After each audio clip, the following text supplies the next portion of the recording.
Already ready.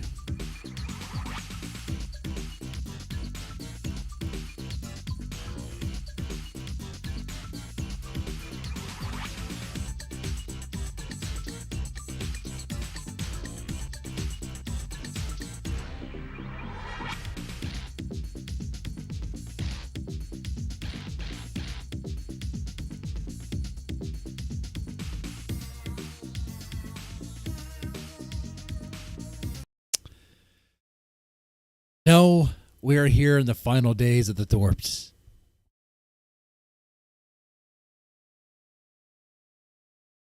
I should be sad because for a while now, that's pretty much been my, the only really thing I talk about here on this channel.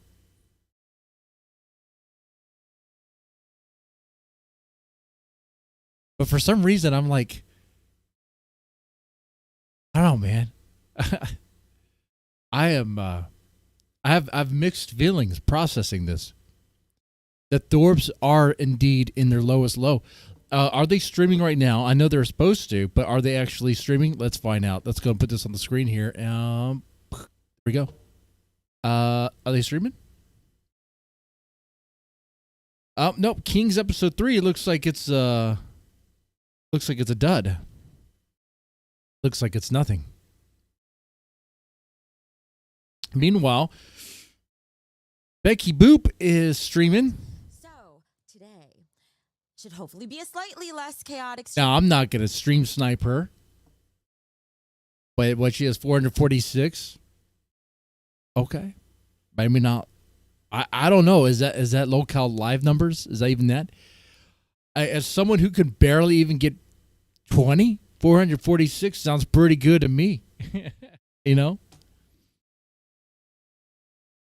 What was all that stuff that Ben was saying about how Becky doesn't know what she's doing? How Becky is going to fail, right? But look at this. We don't have an episode 3 of Kings. We have the thumbnail. You have the stream all set up. Just fire it up.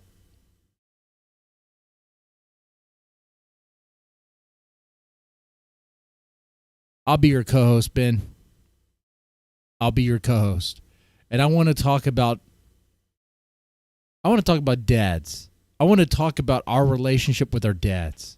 Well, dad. I mean, I only have one dad. You only have one dad. So I don't know what dads. But anyway, yeah. Let's talk about that. We could do 2 episodes, 2 collab episodes. One on my channel, one on your channel. One is about mommy issues. We talk about our moms. And the other one, we talk about the dads. That'd be good. But, I have a timeline. I have a job, I'm really hard to reach. I actually kind of am. You can ask people who try to reach me on Discord. I don't really read much of anything. It's like I'm not even really there. Because I'm not.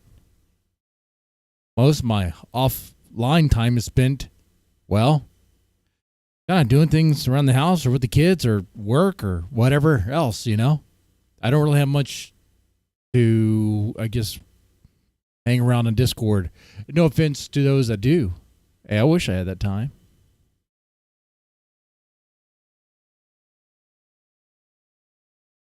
So, in the final days of the Thorps, what is happening? Well, they did stream today.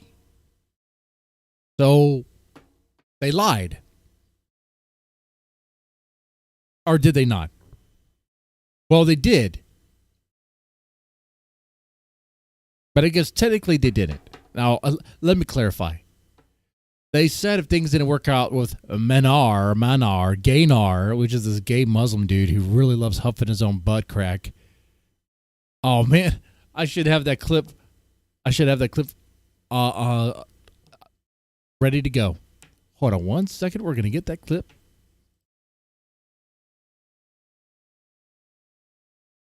Manar. This guy is he is definitely a locale in his own right. This video right Hey, here. the feminism Every time I hear feminism, I'm going to think of this video. This is Manar. This is who Manar is. movement didn't unite women, it split women. In many ways, the second wave of feminism, women were A Muslim dude historically, for millennium, is wiping his the butt with his left caretakers of hand. The community, the community Is leaders, going in they there. would check on the elderly. Is They going would into that feed crack. The poor. They would take care of the children, right? So what happened is that we took them out of their caretaking roles, and it was like taking a keystone species out of the environment.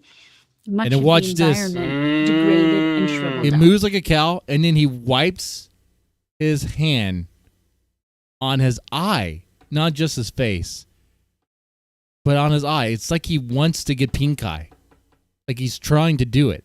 Look at that. He wipes That's his hands, why we're seeing and then he sniffs his fingers, and one of his fingers on his lips, like he's tasting it. He's smelling it, tasting it, savoring the flavor. 50%. That's why we're seeing, in my opinion, that's why we're seeing such a rise in mental illness. I think we see some mental illness right here. A dude literally smelling and tasting his own poop. According to Manar, the Quran teaches you how to wipe your butt. He said that. So, he learned this from the Quran. So, anyway, they said that if things didn't work out with Manar, that they wouldn't stream, that they'd be quitting. Well, technically they didn't quit because they streamed this morning, but the stream was pretty bad, and they lied. Freaking liars. Liars, liars, liars. This stream right here, attempting to talk...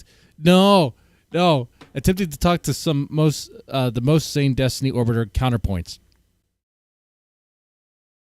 And when I saw this, I swear the headline was different. It was like about to talk to Destiny Orbiter counterpoints, as if like it was going to happen.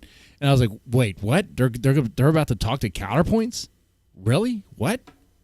How's this happening? How are we doing this? Did the Thorps get another Hail Mary? Did they get another chance? Okay. But no, that's not what happened. And I remember like watching this while at work, and I even asked in the chat, I was like, so when are we going to talk to counterpoints? When are you going to try? Because what are we doing here? They spend this stream doing... Actually, they did more than do nothing, actually. Did worse than that. How bad does it get? Butt slaps and karaoke. Butt slaps and karaoke. Let me go ahead and play it here, and let's enjoy the final days. The final days of the Thorps. All right, here we go. I'm the worst. Good morning, everybody. Welcome back to Thorp TV on YouTube and ThorpTube on Kick. It is Tuesday, June 24th, 2025, 10:54 a.m. Today we are attempting to talk to the most sane Destiny Orbiter Grace, you forgot. ContraPoints. Bumberries? That's right, bumberries, dude. Dingleberries, man. I think they're a delicacy in Damascus, in Syria. That's where that guy claims he's from. My name is Grace Thorpe, and this is my lovely father, co-host, and employee, Ben Thorpe. How's everybody doing? Is this my headphone? Yeah, there we go. Just take a moment to really soak in the look and the stench. Look at Ben's face, man. You could see the caked dirt and grime and the crevices and the little wrinkles on his forehead. You could see it. You could see the discoloration beneath the eye, actually in the eyes itself. Look at that. That's not a man experiencing good times. But I like that shark shirt he's wearing. Very nice. So, hi, Natman. Hello, the Zug Zug. What's up, everybody? I'm going to put my... Oh, that's right. That's another thing. So, there is another attempt to try to save Grace's career, and they're going to talk about it here. My link tree in the chat, just in It's case gonna be anybody. 101 degrees here today, which never happens in this state. Awful. 101 JBS, in thank you for the Rhode 2 Island. subs. 101 degrees and soupy and swampy. Thank you so much, Damius. You know what? I don't think it was that hot here in Yeah, it's Texas. bad. You want to know what hell feels like? Wake up in an RV with the sun beating down and no air conditioning. Oh, honey, I live in Texas. I know what hell is, okay? It everything sucks is for like y'all. Y'all.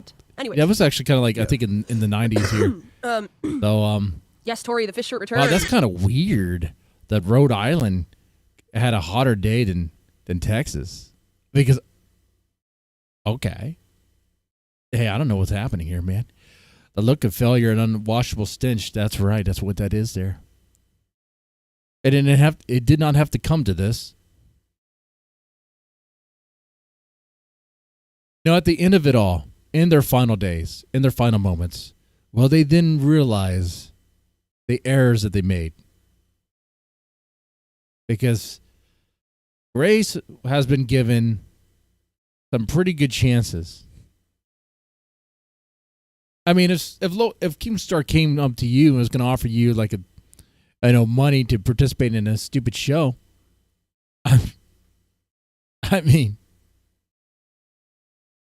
you would take it. You would take it. Probably would.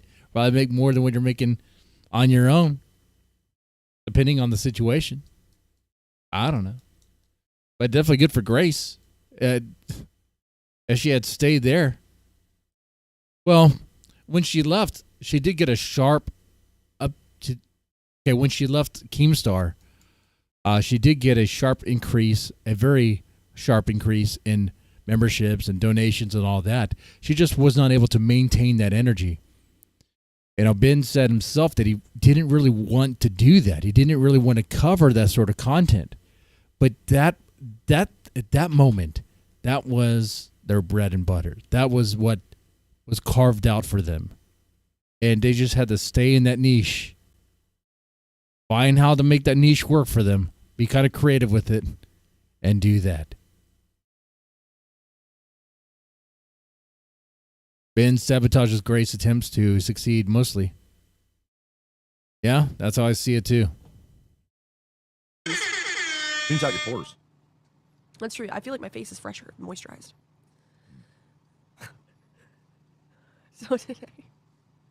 So today we are gonna attempt. Hey, Natman gifted a sub. Thank you, Natman. Thank you guys so much.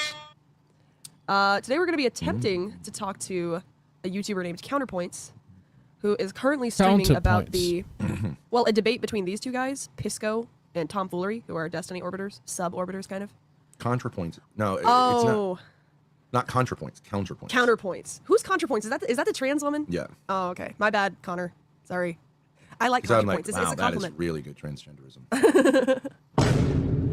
So this is their attempt. They've waited this whole stream to try to talk to him. It never happens. Oh, that's so sad. I like Counterpoints. If that's a woman, like, wow, well done. Okay, I'm fixing it. Voice, the beard, facial structure, amazing. Okay, here we go. Fixed it. Sorry, Connor.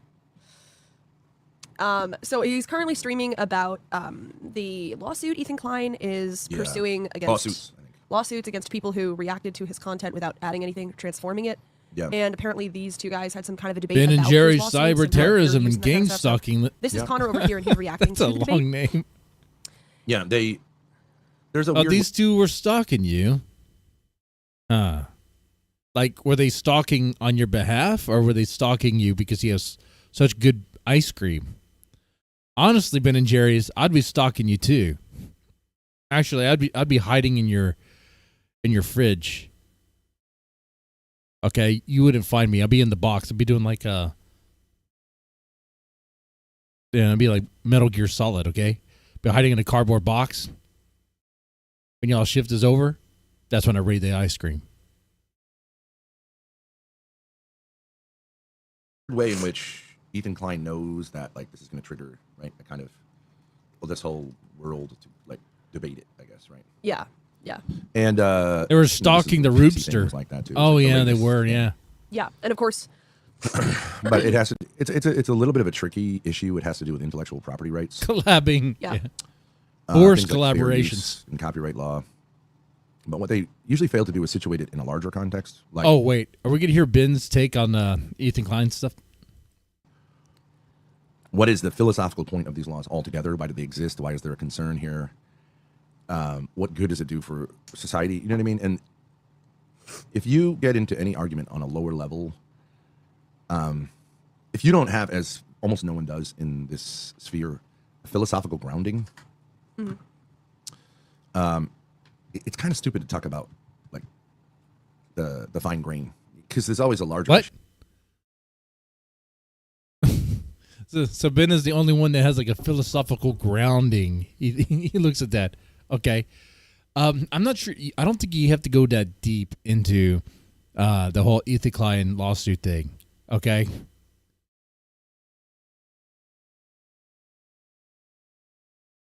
The thing is, as much as I do not like the fact that it's a content creator taking other people to court, like the people he's taking to court are literally assholes that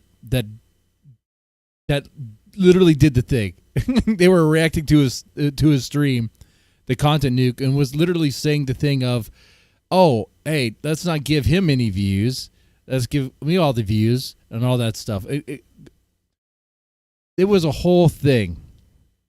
So they went out of their way, above and beyond, to explicitly say they are trying to take the views and all that stuff from him. Okay, that's what it is. Had it been like someone like XQC, who his reactions are like horrible. I mean, he doesn't even really react, doesn't really say anything. But I think because he squirmed around like a worm, because of that, he got a pass. Okay. Anyway.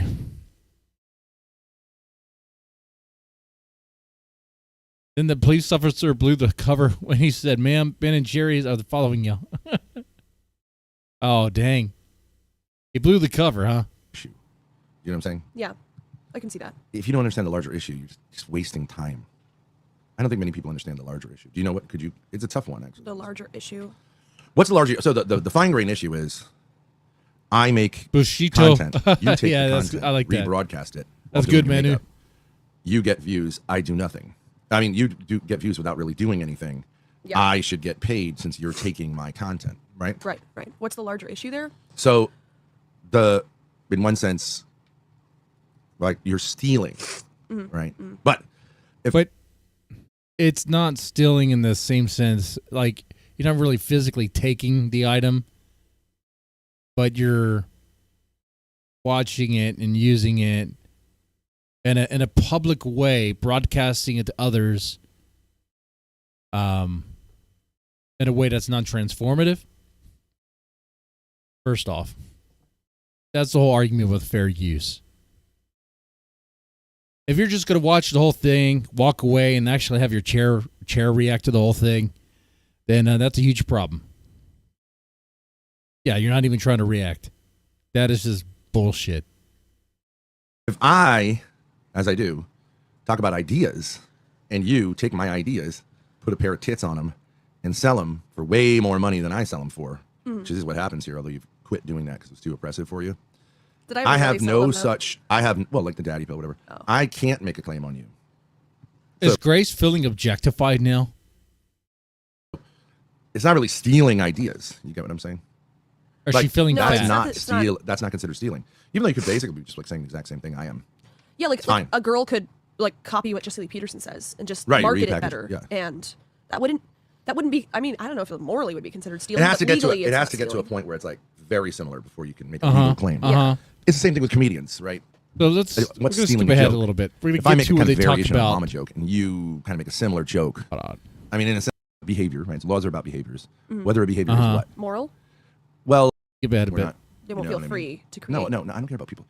I'm like Ben Shapiro. Facts don't care about your fucking feelings. What I'm saying is it benefits society that ideas are not constricted too much. That I'm waiting for the part when they talk about Act Man. I don't even know who Act Man is. Okay. But there's this plan for Grace to go live with him. But the problem is she can't even fly. She can't fly. She can't board a plane to fly because she doesn't have a real ID. You can riff off it and right, like so. Music, for example. I don't think he tried to cultivate the reputation that he was the greatest artist of all time. But like, why not just make money off you if you have to deal with it? We'll go right here. I think it's about right here. You know, you just take in Rhode Island, there was I don't know, call it a scandal. They had these like Dominican markets had these little unmarked packets that people were using as deodorant. It was almost pure lead powder. Oh, that's gross. Using pure lead powder as deodorant. Oh man, dude. Can imagine the health issues with that. Which actually is a remarkably good deodorant. But people were getting like massively poisoned because your armpit pores are very open. Well, so it's a little because it's lead, yeah. Nikki New, how's it going? Snorting coke. Except I don't know if any drug is taken through the armpit, but it's a little bit like a suppository too because it goes right into your system. Yeah, I can see So that. anyways, no one really cares what Dominicans and their bodegas are doing because like it's Dominicans doing Dominican stuff. No one's going there thinking like, oh, the FDA has totally approved everything in here, especially since some unmarked white packet, right? Yeah. HO and Dominicana. Yeah, those markets are probably, I mean, there's probably a lot of stuff that gets, that gets exchanged through there. You got to think about those places. Because it's not like the police are going to go in there and check it out. But in this case, all right, so then you start getting people to the hospital, and it's like, something funny's going on. They investigate it's these lead packets. No one's real fault, you know. Yeah. It's not like narco lead people. Right. I doubt it. You know, these packets probably made for industrial use, and somehow, whatever, they got rerouted and sold as armpit deodorant. Whatever. Yeah. Okay. So, anyways, but largely. Anyway, Ben, what does it have to do with whatever it is you're trying to do with counterpoints? It's like there are unregulated markets that are small startup type shit, right? Nobody really cares. That you know, we actually experience that in what aspect of our streaming? We get away. You did? You experienced... oh, that's right. He's talking about Ethan Klein's lawsuit. That's what this has to do with. Man, like whenever I listen to Ben talk, he starts from the one, the topic that he's, talking about, and then it just goes on and on and on, and it's like, I don't know where we are now. I try to follow you, but like it's just not making any sense. Like the dots are just not connecting here. With violating copyright, hugely in terms of Music, yeah, and what do you mean we get away with it? Well, every like song and every album says like copyrighted material, right? BMI, ASCAP, all this kind of stuff, right? Yeah, I mean we get copyright. And I know they have a way of capturing it or something like that. Ben won't even let Grace talk. I don't even know why Ben. I don't even know why Grace even tries anymore. But Yeah. I think on Kick they don't have a way of doing that. Kick, no. Right. So okay. So let's just say the Kick. What we do on Kick, we watch videos, play music that artists made. We make money. Good evening, Mackenzie. Do you feel like we're in the final days of the Thorps? Oh, that should be the poll here tonight. Off of it, they don't get a piece of the pie. True. Because it's too small of a pie for them to care at this point. Yeah. At some point, they could sue Kick, like BMI, ASCAP. You know what I'm saying? So they represent, because this is the problem with individual, and this also is an Ethan Klein problem. If BMI or ASCAP didn't exist, and you know what those are? No idea. They're like umbrella, and they actually combine. So they represent, so a radio station plays a song on a radio somewhere. Okay. And it's whatever, Kenny Loggins, Footloose. Okay. Are they going to write a check to Kenny Loggins for like 3 cents for his royalties? And is Kenny Loggins' manager going to be like, okay, I heard it again. Okay. It's crazy to think. It's crazy to imagine you can keep track of all that. So what they do is these umbrella company like BMI ASCAP represents almost all artists. So the radio station has a contract with BMI. You can play all of these artists, and then BMI factors it all and sends the checks to them. I You see what I'm saying? understand You that, need a middleman like that. But BMI ASCAP actually tried to sue a Girl Scouts for singing "Happy Birthday" That's not a good look. at like the Girl Scout or something like that. Sometimes I'm amazed of all this, like the things that Ben is kind of aware about that you would think, oh, like how would he? It's kind of like useless kind of information you think, but here I guess it proves useful because There is that thing. I remember hearing about that lawsuit. This kid sued for singing "Happy Birthday." It's like, all right, okay. Birthday party. Okay. Yeah. So it can get crazy, but that is a song that was written by someone. It's not like it's not just like a traditional folk melody. Right. But the point is, at what point and how does something which is kind of spontaneous or low level, does it become something which is like mainstream culture, and you have enforcement mechanisms and payments and kind of stuff like this? Mm-hmm. And can that happen by individuals doing that? So here's my thing. He is covering or try to share his opinion on the whole Ethan Klein suing. Was it Denims, Frogan, Casey Tron, some other person. Oh, I have this up. Oh, wait, hold on. Yeah, I have this up right here. The reason I have this up, this is related to the whole lawsuit thing. One of the people being sued is Casey Tron, and there's a funny video of Casey Tron kind of explaining her defense of the whole thing. Let me just play it for you. Just because I didn't react to his stupid video, he had to make up that I did and put a video of me smoking weed over his stupid video to get attention. No, she's saying that it was a deep fake. She's saying that she actually didn't even react to his video. Ethan Klein actually put a video of her smoking weed over the video, and it was all edited. I'm sorry, I don't give a fuck about your video. Like, I don't know. I don't recall reacting to it. I don't believe that I reacted to it. I do not remember. I don't know. I may have been under the influence, but I do not recall reacting to it. Your Honor, I was too high to remember whether or not I reacted to it. Okay. All right. Too high. How are we doing with the Kings? Oh, we're still not live. I think it's done. How's Becky doing? Let's see. Looks like she's doing good. She's funny. Looks like Roxy's walking around. Was a hot air balloon. They got 500 people watching. Right here. Right there. But the Maid of the Mist was far from there. Okay, cool. And then how are they doing? How's the Thorps doing? Well, they look depressing. They look very depressing.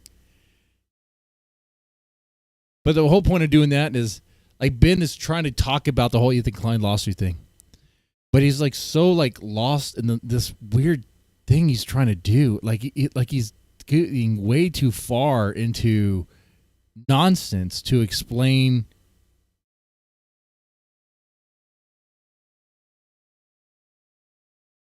I don't even know what his issue is, other than he wants to blab on about particular facts or things about the how the music industry works and all that stuff. It's like, okay, and the concept of laws, why we have laws as a society, you know.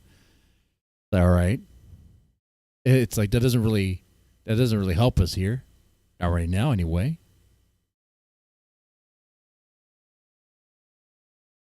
Yes, and that's what we're watching here right now. We're watching today's stream that he did on Thorp TV. That's right. You've had the same thing. Like, slander is largely unregulated. Yeah. Right? Yeah. It is illegal, but like YouTube doesn't really arbitrate slander. Is that? No. Is there any evidence what you're saying? So they'll just like leave it to like the courts. I'm not saying secular, not religious. Right, because YouTube's not a court. They're not going to try to investigate that. It's not. It is maybe against TOS, but it takes a lot to unpack whether something is slanderous, because you have to go to like what they knew, so they say like, okay, we'll just sue them for slander. But a slander suit is very hard to do. Very hard. You have to, like, most people, you don't even know their fucking name and address. Where is the jurisdiction? All these kind of things. But it is important that, because if there's no, you can see that if there's no penalty for slander, people just slander all the time, and you have a degraded culture. Yeah. Yeah. In which. Well, you get a lot of people who say a lot of stuff on the internet, and then they can't handle it, and then they want to take it to the next level. It's like, okay, bro. Okay. Everyone's just screaming that everyone else is a pedophile, and normal people. It always goes there, doesn't it? It always goes there. Oh, the smear. Oh, you're a PDF file. You're a PDF file. You're a PDF file. Yeah.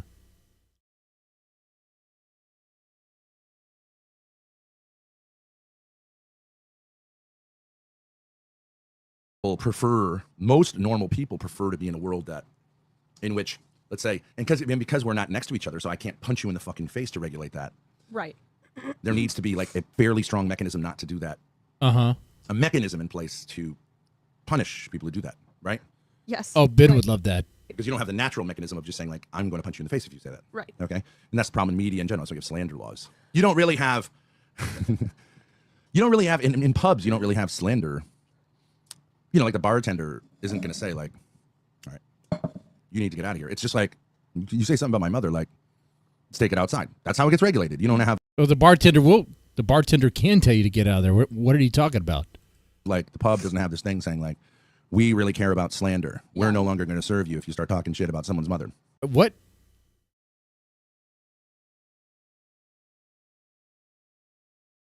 I don't know what bars Ben has been to, but they do have a bartender that will tell you to leave if you're, causing problems. Some of them have bouncers there that will tell you to leave if you're causing problems. Yeah, some of them will just take you out there and then punch you in the face. But one way or another, you're leaving.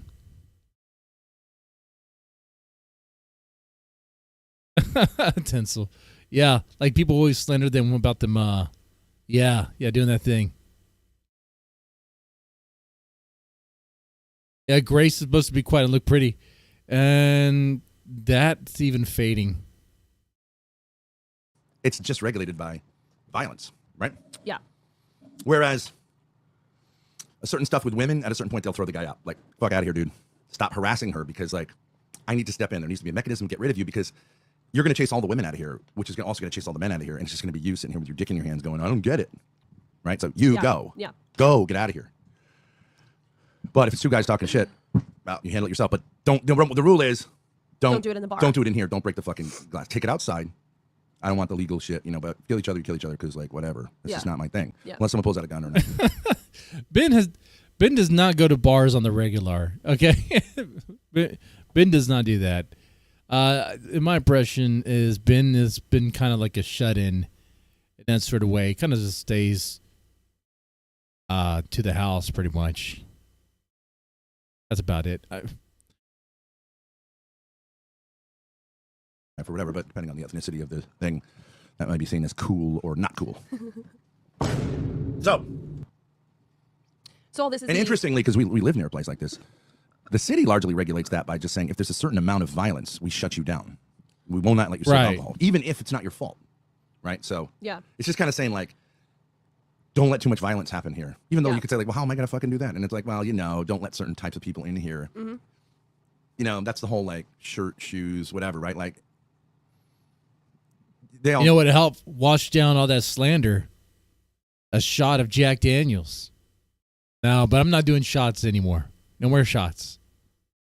No more shots. No more, for time being, no more alcohol and stream. This is green tea. But that's what we're doing right now. Woohoo! like we don't want to encourage places for like violence to take place, forums for violence to take place, and if this happens too much, it may not be your fault in a certain way because you just have. I know some people may not like it, but I think it would be better to be more, just be more alert, just be more, did not get wasted on stream. I was not liking that, getting all sloppy and wasted like that. Not good. To be in this area, but you cultivate a culture in which, like, let's settle beefs at this guy's discotheque, and they're just gonna say, well, we'll shut down that discotheque. And then you guys have to do this on the street or find another place, but like we'll shut that down too. Anyways, point being, the mechanism of doing this, how does the Wild West get won, right? How does the Wild West become A place We could where do once Wallow a can month, walk yeah. the streets without getting the shit kicked out of him. Right.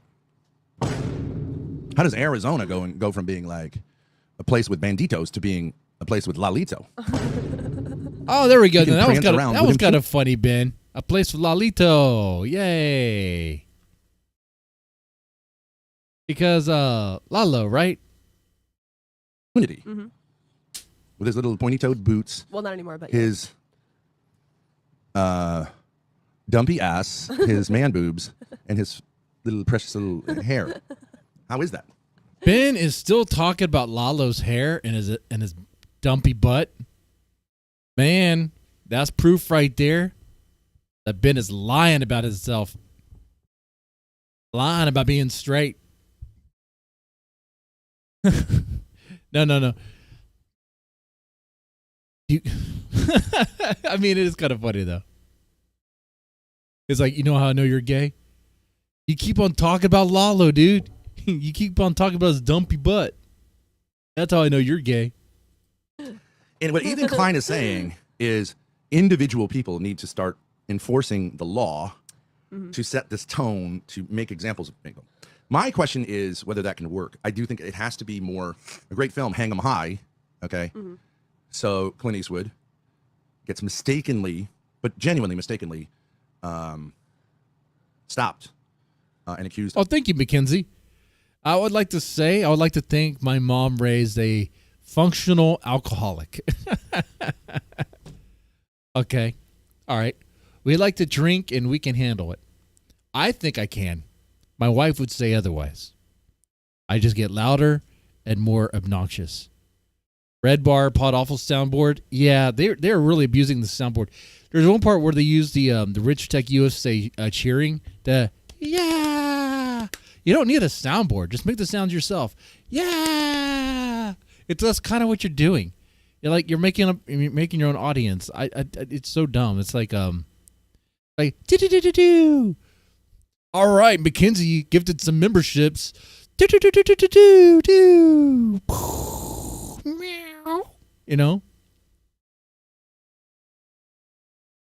I don't know. It's goofy to me. What is it called with poaching? It's not poaching, but rustling. Rustling cows. Is it called rustling? Wrestling cows. Rustling. Okay, Stealing let's cows. skip this. Since it's just him on a horse and three guys, and granted he has power over them, but like it's They're so still waiting to join into a by the time I get counterpoints back in, we'll to talk see how to that goes. him. Sounds great. Not going to happen. Look at my eyes. I said from the first. I'm going full Keith Richards. You're mode. cooked. Gotta go. You need a cigarette hanging out of your mouth. Pissed to be upon him. And then I didn't respond. And then at 10:50 p.m., so like almost 12 hours later, he said, I don't hope your shit tanks, but I do hope you guys take care of yourselves. God bless. I'm not cut out for it. I'm too sensitive. So that's the apology part. Oh, this is the apology from Patience. Which I don't understand why Patience is apologizing to the Thorps. He is too nice of a guy, man. He's a nice guy.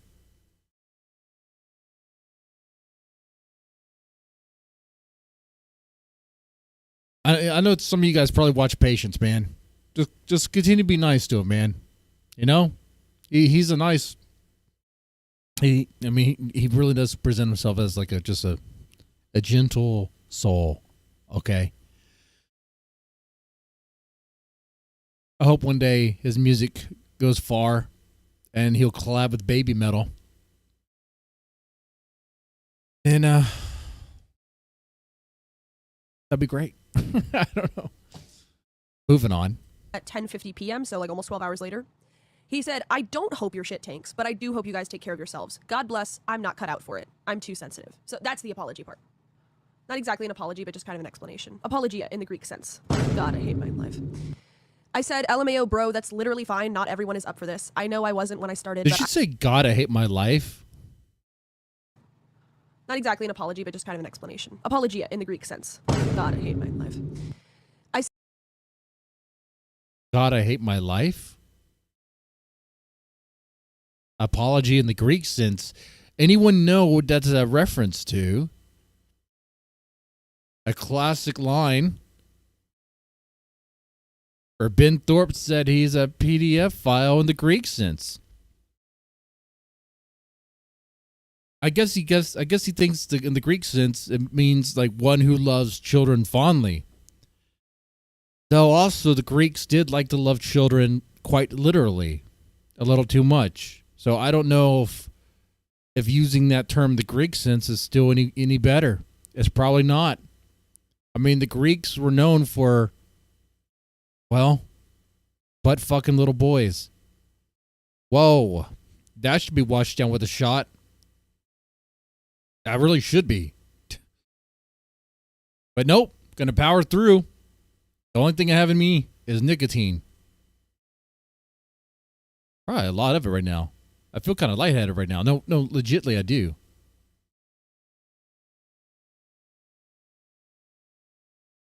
I mean, it's just one of those little pouches. That's it. Of course, I was smoking a backwards too at the same time. How much nicotine do I need? That's probably why. So instead of shots, every time I get a donation, whenever I do, I'll light up a little cigarillo.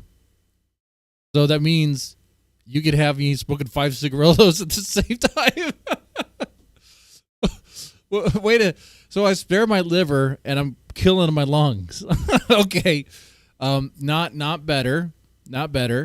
I think the goal here, and I said before in a stream, that chat humbles you. And I believe that. And Game Over was like, I think your daughter, even though she calls you fat, wants to have you walk her down the aisle. And be like, yeah, absolutely. Because I'm her dad. And as much as she may not like the fact that I get on to her about cleaning her, she needs to clean up her room. Not cleaning the table. Not vacuuming the floor and all that.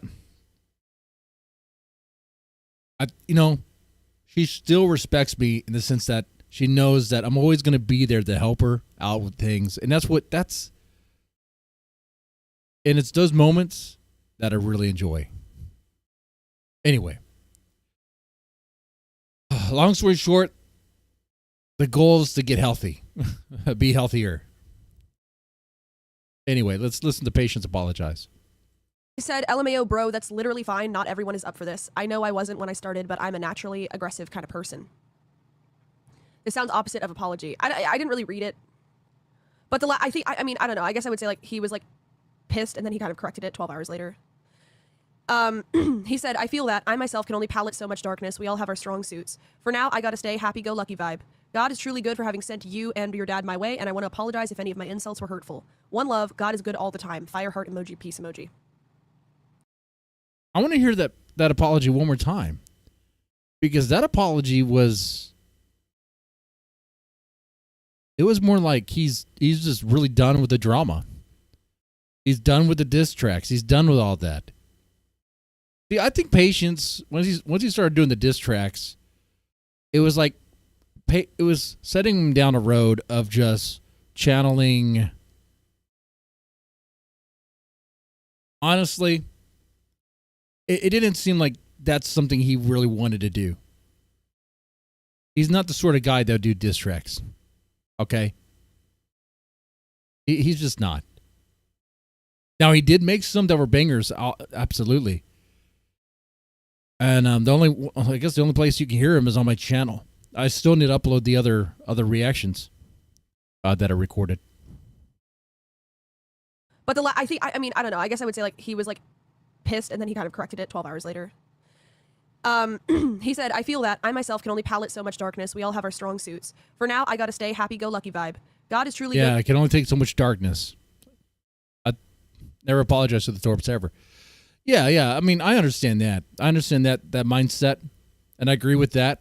But Patience is, like, to me, Patience is kind of, he's like the hippie dude, Like, I really can't ever get to that sort of optimism, that sort of almost like just the whole like peace and love vibe you know? But when I see it, I'm like, man, there's something about that that's intriguing, and it would be cool to embrace, but the problem is I'm too jaded for that. You know? It's like, all right, that doesn't work. That doesn't work for me, you know? And I think for a lot of people, I think for some of us here in the chat, look, from Manu, I mean, when you think about that, the whole like hippie, like peace and love sort of mindset, like, do you think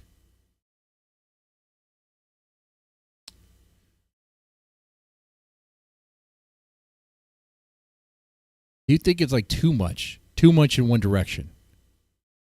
Like, do you think someone could be too optimistic about life to where it prevents them from seeing the negative, the negative aspects?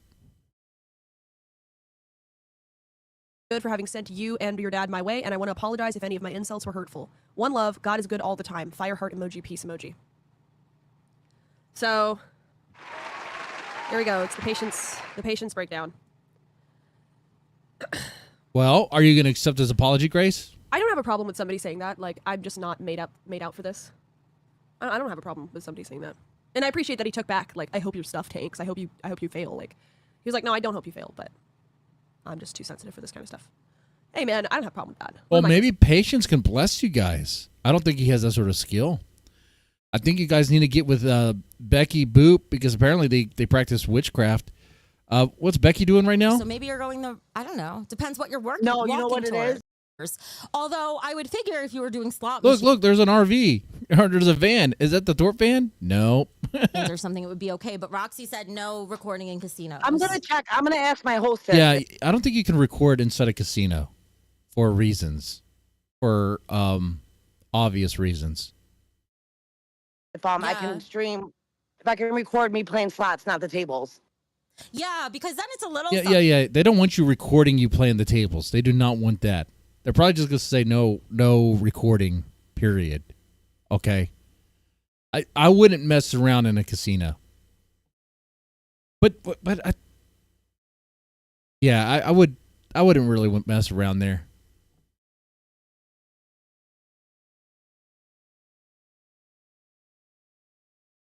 Oh, I still have this one up. Let's watch this again.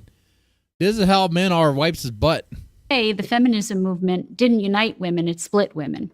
In many ways, the second wave of feminism, women were historically, for millennium, the caretakers of a community, the community leaders. They would check on the elderly.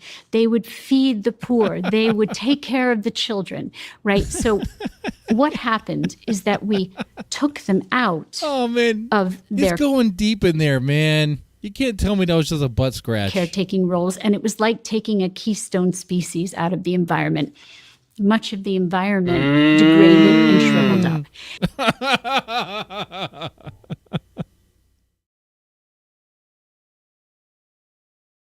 That right there is a dono thing. Okay, a dono chime. Okay, that moo sound, and him putting that poop hand on his face. That's what that is. What about the Kings? Is the Kings streaming yet? No. Not. Say some people just don't like doing it. Yes, Amsterdam about the whoring. Yeah, that was Minar. So, yesterday, I'll give you guys a really quick breakdown of this. I got DM'd by Dingleberry farming. yeah. And he loves it, dude. He loves the smell. Pretty famous IRL streamer, like pretty big time. Like, you would all know him. On Twitter. And he's kind of flirty. And he gave me his number. And okay, let's back up. Pay close attention to this. Okay. I think Ruby talked about this on her stream, but really take this in. On Twitter, and he's kind of flirty, and he gave me his number, and I texted him, and he asked to fly me out, and I said, well, what are we gonna do if you fly me out? You know, I'd like to hang out, but like, what are we gonna do? And he said, like, well, do you want the real answer? I said, yeah. And he said, well, fly you out.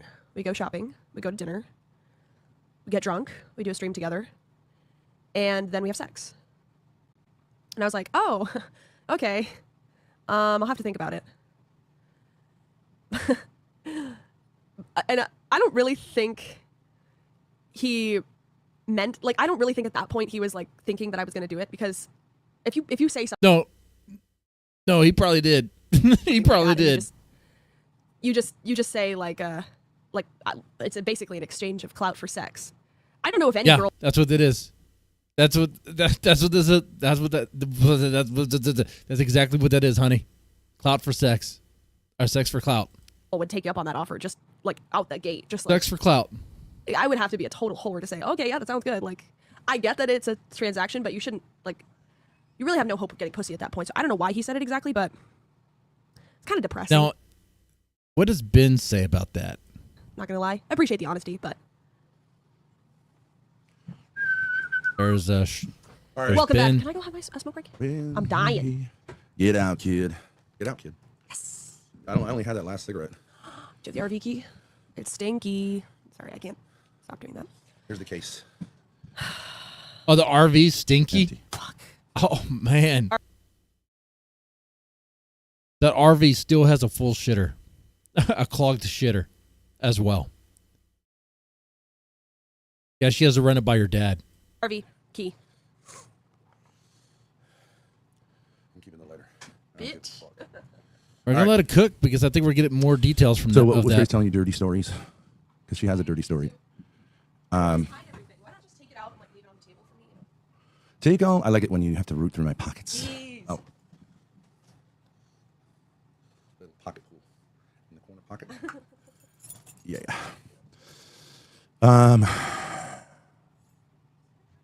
What did she say? Yes, meeting a stream. You know, it's interesting. If this guy's gonna fly her out, and she didn't tell you who it was, right? Do you want to know who it is? Do you want to know? Okay, let us know. Fucking name. He's Ice Poseidon's buddy. Ice Poseidon's buddy. Okay. Say it. Say the name, and I'll. Act Man. Big guy. Not as big as Ice Poseidon, but Action Man. Yeah. Action Man. Not Act Man. Act Man is another guy. So Action Man. he's like, I'll fly you out, take you to dinner, we'll do some streaming, get drunk, and then, you know, the way it works usually is we'll end the night in intimacy that's not intimate at all. Now, why not take him up on that offer? He's not the type that's going to,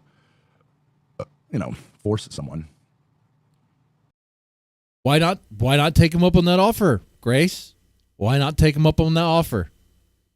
Oh, okay, Ben. That's where we are. Oh, all right. We all heard that. They're so low right now that Ben is willing to let Grace go fly out to Action Man's house, have dinner, a stream, and in for some intimacy. Some intimacy there.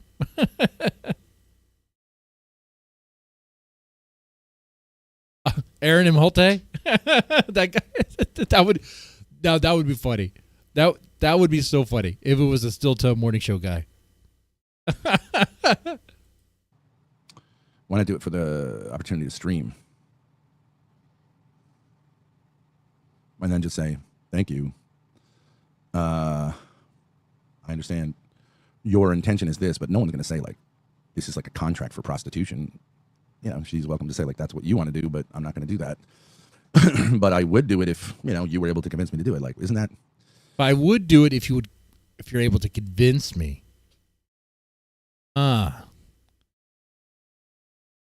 Well, if you're at his house, I'm getting some very grapey vibes. I don't know anything about Action Man, but I'm getting like it's there's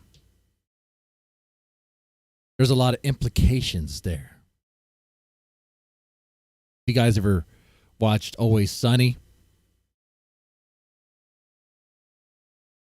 There was an episode where they want to go on a boat, get a boat and bring chicks on the boat, and want to bring the chicks on the boat because the chicks will have will bang them, and they'll be like, why? It's because of the implications. The implications. They wouldn't say no. That's so messed up. I mean, if Grace is flown out there, is given dinner, and then they stream, and she says no, okay, he'll be like, all right, well, then you go out to the street. You know, that is not a situation that you would want to put your daughter in willingly, knowingly, I would imagine, unless you're Ben. Grace would eat him alive. That would be funny. Oh, yeah. Grace would eat Aaron Molte alive for sure. You know what? Maybe. Wait. Why doesn't Ben reach out to Ricada? And Ricada can kickstart the Chad Dads. And it could be Ben Thorp and Nick Ricada talking about being Chad Dads. Ricada used to have those streams. He would have what's his name? The guy who made Earthworm Jim, which is a really fun game, and I have a wall scroll of that game right there for some reason. And then some other guy. Oh yeah, the lawyer guy.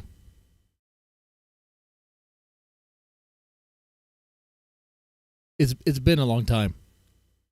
I have legit forgotten the names. Yeah, the dude straight up said I want sex. Yeah. Hans Guru, yeah. Ben and Nick arc would be so good. It would be. I don't know why they haven't done it yet. Like fair? That could be the ticket. I'm never telling you a secret again, Dad. Good. I don't want to hear about your private sexual life unless you want me to chime in on it. Yeah. I mean, he was kind of honest about the way he sees it going, but he's not saying, like, you got to sign a contract. Sign a contract for sex. That, like, it's sort of an understanding, but yeah, you don't have to honor it is an understanding. What's the downside? If he shoots his shot and he fails, how does that negative for her? Well, I mean, she would be on the street. Ben, would you be willing to be Lalo's first man? Well, I mean, it depends what you mean. It's on brand, to be fair. Sleeping with that guy is the downside. Well, I mean, sure. But it depends what you mean sleeping. I'm sure she would be fine to sleep with him, and he could say, I slept with Grace Thorp. Like, I sleep with Grace Thorp. You know what I mean? And he can play it that way. But I want to get a picture of Action Man. I don't know anything about him. Really, I don't think the guy probably even really cares, obviously. He just wants validation, so you can say I slept with Grace Thorp. I don't mind if he says I slept with Grace Thorp. Is this Action Man right here? And she can choose to clarify that or not. How does it work for her that he says that? Because, okay, so she doesn't sleep with her dad in that sense. She's open to other, whatever. How doesn't it work for her, right? I feel like I need to be very careful scrolling down this. Take her virginity. Well, you can't take something unless someone gives it to you. This looks like the sort of account that would have take it anyways, but he's not one of them. Showing. So he can get this. I think is what's going on with Iran, Israel, in the U.S. Everyone is going to say we did it. I'm going to scroll. Israel says we took out their whatever capabilities. Over here, 1 second. The U.S. says we backed Israel. So can you stop telling us what to do? We're responding to our donor class. Iran gets to say we successfully we beat them because we did a ceasefire, right? They said regime change. They didn't change the regime, and they tell their people we hid the nuclear stuff somewhere else. So everyone wins, and really, there's not a lot of death. Okay, Action Man. This is an Action Man clip? I'll follow you back right now. Yeah, do that. All right, take care. Would you like a rose for your beautiful lady? I'm okay. I will. So that's what Action Man does.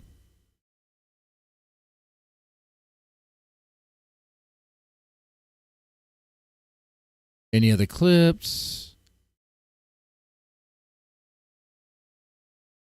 That's Action Man. Oh man, he's Let's get on board with the let's all hate Israel thing. Why the fuck do we want Iran to have nuclear missiles? What the fuck is wrong with you guys? What has happened? Yeah, I think if she goes over to his place and he pays for dinner and she streams, and if she says no to banging, he'll just throw her out on the street. That's what I think. That's what I think. After he had yelled at her and may or may not have hit her. I don't know. It just seems like the vibe there seems very grapey. And destruction. That's how these wars are going to go from now on. It's just, we have, like, this is the new international order. It's just trolling and bullshit. And I love that. We don't have to worry about it. Israel's not going to send boots on the ground because they get their asses handed to them. America's not going to send boots on the ground because we'd get our asses handed to us. Is Iran on its own sovereign soil? Oh, yeah, I did see that clip. I think a lot of people saw that. Where after the ceasefire talk, right after that, Israel just goes ahead and starts bombing Iran, and Trump's like, "What the fuck? What the fuck?" He's asked about it, and he literally said, "Man, these two countries have been fighting so hard and for so long, they have no idea what the fuck they're doing." It's like, yeah, that's true. Someone needs to go in there and tell these two fucking countries knock it off, dude. But be careful, Trump. If you don't play ball with Israel, they're gonna say Iran assassinated you. That's how that's gonna play. Anyway, let's play it. Let's go ahead and continue with this. Would defeat both the U.S. and Israel with all of their arms and, so technical superiority. They take a huge loss, but they're not going to get defeated because it's been proven now. Vietnam, Algeria. There has not been an imperial war which an empire has won. Soviets didn't win in Afghanistan. It's not doable, and people know that. So why not just fake it? It's all just a fake, and I love that. No one's using nukes, and in Ukraine and Russia, yet. It's boots on the ground, but everyone knows it's stupid. It's just illustrating that this can't work. AC7's roster, is that what this person's called? AC7 roster is a very select group. This is big time. So we got the big thing here. I want to see what happens when Grace comes back. Let's see when Grace comes back. Okay, Grace comes back right here. It's interesting on the day we sort of give up to go, why not? Take all the pain. It's yours anyway. Yeah, why not have a wedding and all the rest of it? Fake wedding, fake consummation, fake baby. It's the internet. Who cares? It would work for him and for her. Also, Action Man, ugly AF. I mean, I don't think he's ugly. I just don't think he's like... So you're not Brad Pitt. That don't impress Grace much. Oh, ooh. Yeah. Have those moves, but do you have the touch? No. Don't get me wrong. Hey, look. Let's say I'm Elon Musk, right? Yeah. And I'm against political correctness. Yeah. Okay, but I got a lot of money. Yeah. All right. Why don't I take over like a shit ass but beautiful building, like campus, like Salve Regina in Newport, right? Mm-hmm. Right on the water, right near all the mansions, and I make it Musk University. Mm-hmm. And it's super fucking elite. It's really fucking hard to get into. The standards are so high, and maybe the first class is just 5 people, but I got all these professors and stuff because I can afford it, right? Mm-hmm. And I'm competing with Harvard and Yale and Stanford and MIT. Okay. Yeah. But like, I basically take all the graduates know they're going to work for me, right? So like, it's pretty enticing. Mm-hmm. I'm not saying that, but like, it kind of is implied.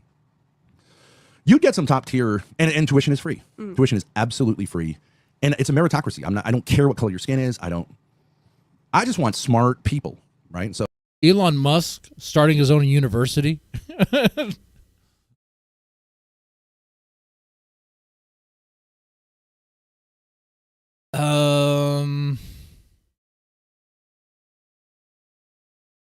I mean, that would seem like a huge distraction from his SpaceX stuff and the Tesla stuff. So probably not. Probably not that.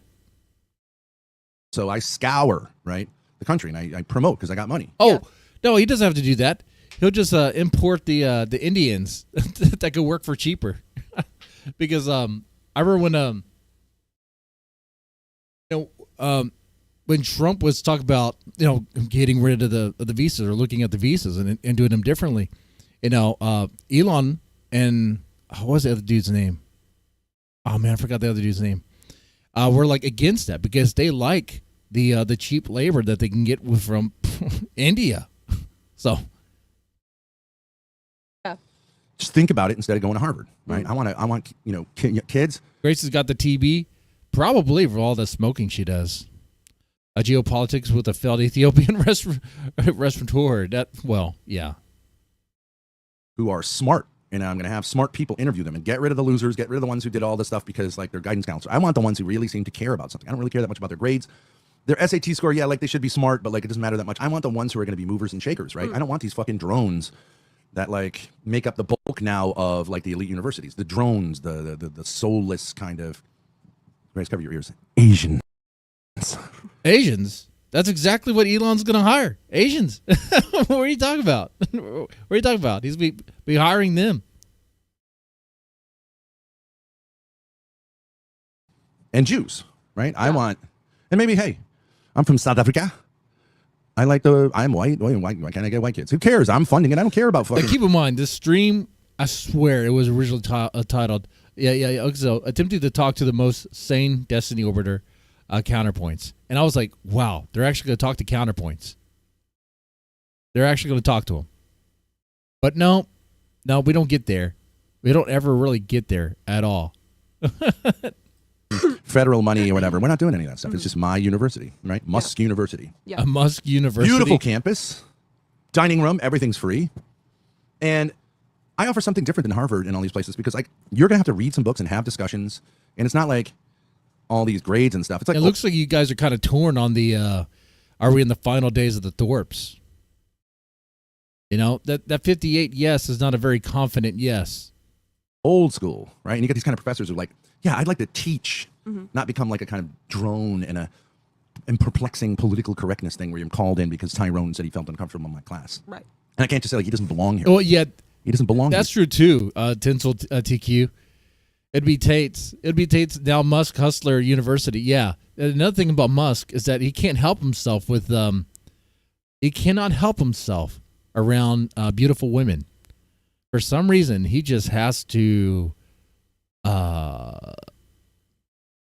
make babies with all sorts of women. Okay? And of course, they say yes. Because I mean, if I was a woman, I'd probably say I would say yes. I'll say yes for that child support, for that money. Are you kidding me? Damn, dude. All I have to do is lay on my back for a little bit, and some a scrawny autistic man plows me for a little bit. Whoa! Don't clip that out. I was saying if I was a woman.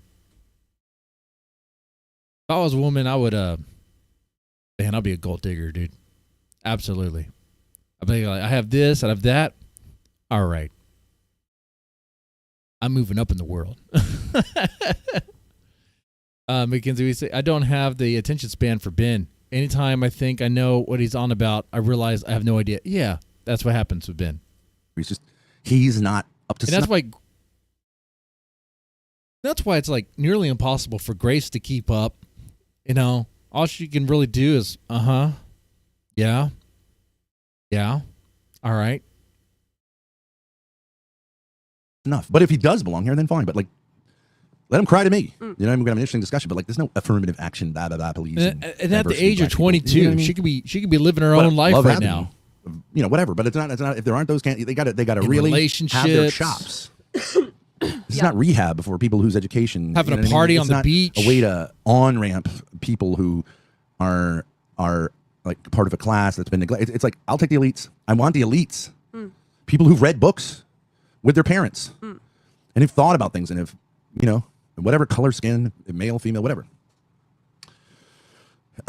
And so it's free room and board. It's beautiful food, but it's a hard life, right? You got to really fucking read, and we'll even force them to like go in the room, like in a room and read. You can't bring all your devices. You can have a pen. I don't think Elon has any difficulty getting the talent that he's looking for. You know, I know the current state of universities and they're pumping out a bunch of like woke idiots and all that stuff, but there are some that are still trying to go above and beyond, and they probably are Asian. Let's be honest here. Pad, and you're going to read, and then we're going to have discussions and delicious food, and then we'll go for a sale on the weekend. But like, what? I want to foster a this sale thing on the that weekend doesn't really exist anymore in this country. Right. Great books or something like that, right? Great ideas. Is Trump You can say whatever University you still a want, thing? publish papers, and we'll have a, you know. I don't think that's a thing Kids will anymore, have a little right? magazine that they put out, right? And each of them will get a personal Asian American secretary who's like, okay, today we'll do this, right? So you bring the Asians in on that level. Why not? That's right, Ben. That's right. That's exactly what Elon should do. Elon should listen to you and do that. I'm sure that would go well. Sounds like a great idea. See, thank you, Grace. But why doesn't anyone listen to my ideas? It works, and if it doesn't, okay, fold it up, sell it back. Like, is it me or there's like a yellowish tint around Ben's eyes? Y'all see that, right? It almost looks like a jaundice. But he doesn't drink. Is that just like... I mean, do y'all see that, or am I imagining things? The nuns or whatever, or sell it to the Muslims, whatever. Troll the whole system and go, okay, fine, we'll make it like a jihad you. Like honestly, and I'm not trying to troll. I'm not trying to throw shade. Oh, look, we got 10 likes. That's what I take a shot. I'm gonna take a shot of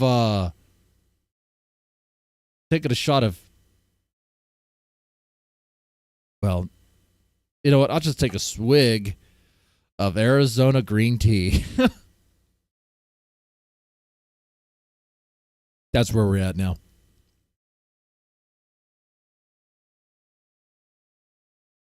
Y'all see that? There's some weird discoloration around his eyes.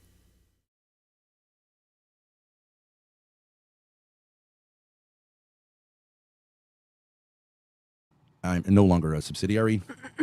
Fuck it. They might. It's gonna be anyways if we can't reclaim our heritage as European Christians. You know? Reclaim the heritage. Good afternoon, Thorps. Oh shit, they didn't hear the music. Whatever. Anyways, I played the Wallace and Gromit theme for you. Watch it with your chats, Mr. Stinky Brew. All right, Grace. Okay, so we went over Elon Musk. No, we're University. going over this thing about why are you being such a princess? I'd like to know. What is the downside of this offer, of accepting this offer? Wait, there's something Bring I on want to panelists. check. Ruby, Make sure come I didn't miss it. Let's go back real fast. There's something that happened. It happens real fast. I wonder if it's like right here. Okay, you guys want to hear the apology? Okay, so yesterday Not at that, 11:36 a.m., not that. patients texted me and Around. said, "Views or not, No, dude, no, that no, genre no, is no, trash no. and respectfully would like no part in the gossip as well as drama. It's not good for you, dude. Not this part. God bless. Whether your dad's right under here, whether your dad's being serious or not, it's fucked and disrespectful. He will answer to Allah. I'm not gonna say that word, but YAHWEH. God at the end. I only had that last. Around this part. Do you have the RV key? It's stinky. Sorry, I can't stop doing that. Here's the case. Empty. Fuck. Fuck off. RV key. It's something I saw, and it goes by so quickly. I think it's around here. I'm keeping it later. Bitch. All right. No. So what was okay, it? no. It's going to happen later. There will be some butt slapping. My title's not lying. There will be some butt slapping. I'm white. Why can't I get white kids? Who cares? I'm fun. Oh shit, they didn't hear the music. Whatever. Anyways, I played the Wallace and Gromit theme for you. Watch it with your chats, Mr. Stinky Brew. All right, Grace. Okay, so we went over Elon Musk. No, we're University. going over this thing about why are you being such a princess? I'd like to know. What is the downside of this offer, of accepting this offer? Let's bring on panelists. Ruby, come on, you fucking whore. Analyst. What are the downsides? Your mommy. Well, first your of all, mommy. Okay. Ruby, we get it. Your mommy. Come on, it's fun. It'd be fun. Mr. Stinky Brew, you can be the uncle. Okay, we will get to Wallace and Gromit while you're playing, but you're a great conversationalist. Let's have Ruby and Stinky Brew come up and debate whether Grace should. Okay, that's it. We're not going to talk shit about anything else. Let's do it. Downside is getting stranded. Does anyone go on there? I think no. It's called piss eye. Oh, is that a scientific term? I think so. Piss eye. Hobo eye, right? Another state with no money and being blacklisted. I mean, like, first of all, I just want to say I don't have a problem. Like, he Well, wasn't. hold up. So he's making the analogy to Keemstar. Okay. But the Keemstar arc was certainly a good arc. And, okay. It had its downsides, but, like. That was y'all's best You kind arc. of want to keep this thing going where I'm. That, and honestly, if you guys just stayed in LA at that hostel, and because that hostel had to have been cheap, right? If patients can live there, you guys just live there. You guys just, but you had court. Oh, man. All right. That's why. I'm saying, like, fuck it, right? So. Yeah, I like doing IRL, yeah. And this is Florida? All right, what the, oh, WTF so. is here. She's cute. Hi, WTF, what's up? What's up, babe? Hi, Grace. I just want to be unbanned from chat. You just got timed out. Do you know for how long? I think it was 6 hours. So someone comes in and has to be untimed out. How do I untime her out? Time her out for a less time. Yeah, but I'd have to go back to Can it just be 5 minutes? Yeah, but I don't know how to find you in chat at this point and untime you. Wait. Can't you just tell the mods? Well, why are you timing her out in the first place? I don't even mod my chat. No mods. Yeah, but you can't, like, see, if I time her out and then her chat gets lost in chat, like it's way up there, then I Can't she just chat her. again? No. You guys are free to do whatever, say whatever. I mean, within TOS. I mean, they're, you know, I'll let some things slide, you know, and all that. Because she's timed out. Right. Yeah. Well, can't the mods go in and find her and You can do it, Amsterdam. Okay. Thank you. What did you do, young lady? She said you were a pedophile pimp. I tapped her out for saying that. I'm a pedophile who's a pimp, or I'm like the pimp in the genre of pedophilia? I'm not sure. I mean, that's pretty bad either way. Children? I'm not sure which she meant. Not going to lie. Well, either type of that pimping ain't easy. First of all, I'm not. Oh, that was a zinger. Okay. All right. Ooh. I didn't tell him no. I just said, like, okay, well, that's interesting. Mostly the question would be like, okay, well, you know. I don't need clarification on that statement, by the way. It says "Como descendo man."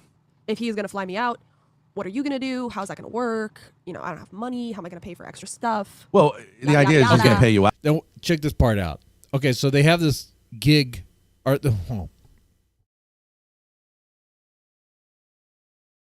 have this thing. It may I don't want to say it may possibly happen. Grace was offered by Action Man that he'll fly her out, pay for the flight, pay for dinner, a stream, and then they'll have to bang. They'll kind of have to. I mean, that's kind of what's implied there. Now they're going to be like, well, how can we both benefit from this? Out. He's going to fly you out and like pay for your dinner, right? Yeah, right. Buy the booze. Yeah, it would be an adventure. I mean, why would he fly you out and then just stiff you if you say, like, I just don't have any money? He would say, oh, that's great because like, this is how this works. Yeah, I don't think he's going to wine you. He's going to dine you, and then he's hoping to Cole 69 you. True.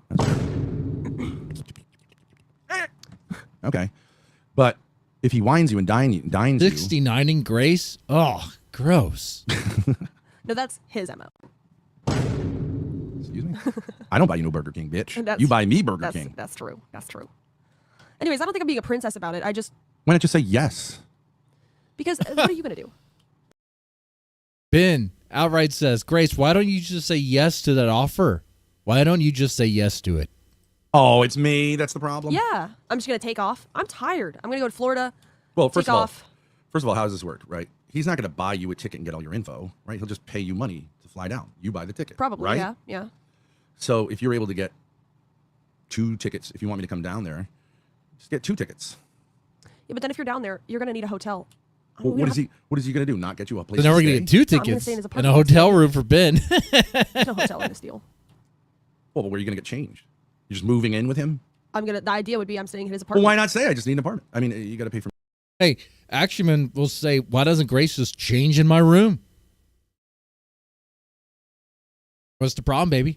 I mean, a hotel. I need a place to do my lady stuff. I don't want to do that in your place. Okay, I could ask. Okay, I'll ask him. He's thinking. Oh yeah, why not? Well, if he's going to drop $500, just say like drop $500, we'll do this. I mean, if he's a multi-millionaire, that's not going to matter. Oh, you know what? I can't fly. I just realized that. Grace realized she can't even fly. So even if Action Man was like yes to everything, she can't fly. Take the train to Florida. Yeah, there's a train to Florida. You can even bring a car on the train. True. You can bring your little vibe on the train. Hide me in the trunk.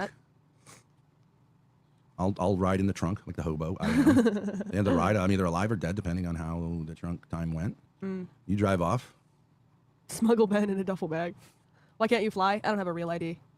Yeah, but you can get a That would have to be a huge duffel bag. Ben is a tall guy. real ID, bitch. Yeah, I mean, I could, yeah. You can get a passport. It's like right over there. Yeah, yeah. Man, I'm 6'2". Ben would still tower over me. And I'll be like, damn it. I have to actually look up at someone for once.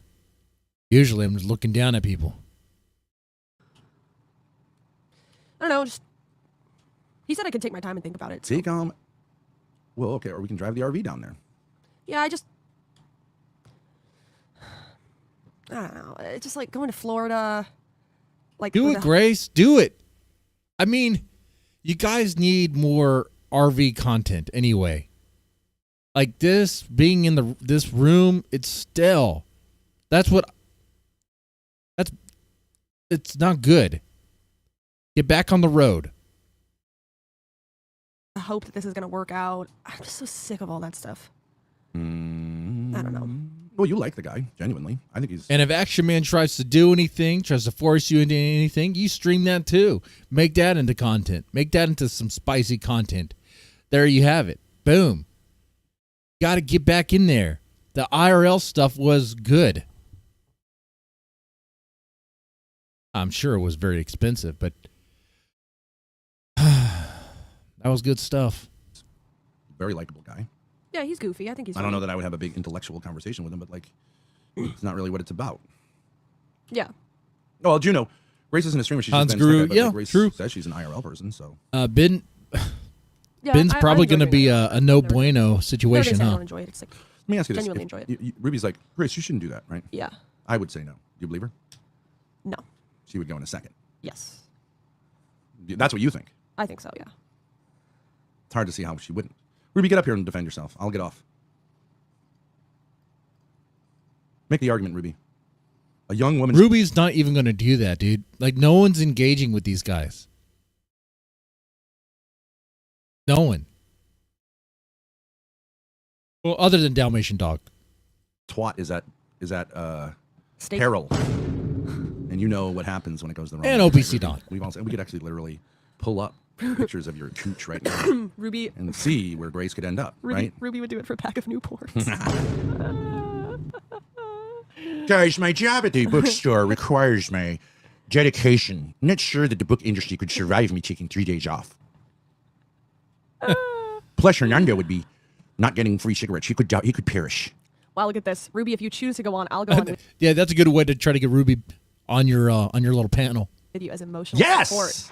Queen, what? No, WTF? no, and here's another thing, Ruby. Okay, you have a chance to help a black person. You know how you like black people because you're a liberal white person. Here's your chance to help a young black woman to stream. Wait, who's the black woman? So you could say, I have a black friend. Isn't that important? Not just Hernando. I mean, he literally DM'd me too, and I literally said no. Okay, did he? Can we see that? Can we see the DMs? Because then you'd be right, and Grace would be wrong. I'd be wrong. Does it say what it says? What he said to Grace, or does it say something else?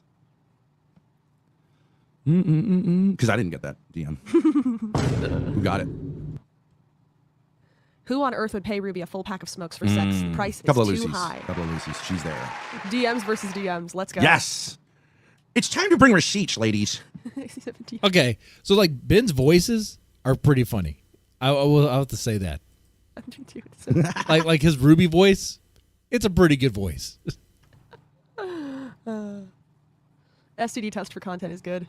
Do you think that Ruby is lying? I actually don't think she's lying. Wait, I don't how would think she? she's a liar. Excuse like me. How would he know her? She wasn't on the show you were on. No, I don't know how he would know her. I don't know. Maybe Darius was on that show with her, Prawn Test's show, Love or Has Bees or she ever whatever. interacted with him? Maybe. Ruby, stop messaging me. I don't want to trade Clout for syphilis. Lolcow Queens through Prawn. Yeah, that's what I'm thinking. Oh, okay. I don't think that Ruby would lie just straight up like that. No, I don't think she if you would. look at her message, it doesn't say that he DM'd me a similar proposal. It doesn't. No. It just says he DM'd me. He's been following me for like a year. Okay. What does following you mean? Like on Twitter. Oh. I do think AC7 sends these You messages. mean stalking? Yeah. You're not so special, Grace. Hey, man, I don't think she would lie. I don't think Ruby would just straight up lie like that. Yappa, yappa, yappa. Show DMs. So Ruby is saying she was also offered something from Action Man as well. Okay. Ruby, your mouth is moving a lot like a rat. Yappa, yappa, yappa. Quiet, please. Said from the first. Apparently, he sends messages to a lot of women. For you to He talked to Ruby before Grace, and then he sent one to Becky. Fuck. Well, can I say this, Ruby? Like a guy, okay, so he's been in and out of rehab. Okay. Let's just say, I think that each of you would have a certain appeal to him. Follow me, bitch. I think Ruby would be the type that's very familiar to him. Like it's kind of just, he sees her as like, kind of like, yeah, this is still the not kind of live. person I interact with. You know what I'm saying? Oh, She's a oh, junkie they on changed we the talk about date. drugs. Yeah. We compare tattoos. You know. They changed the date. So Kings episode 3 is going to be live tomorrow at 5. So did they find a new co-host for Ben?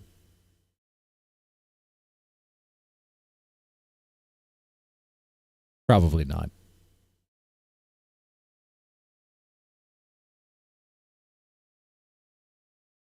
No. Okay. Sure. You, I think, would represent someone who's appealing because you have the trad girl ethos, right? Sure. So it's like a little bit more like, in a sense, taking a walk on the wild side, like getting out of my comfort zone. Uh-huh. And I guess yeah, so, yeah. less chance of STDs, less talk about. I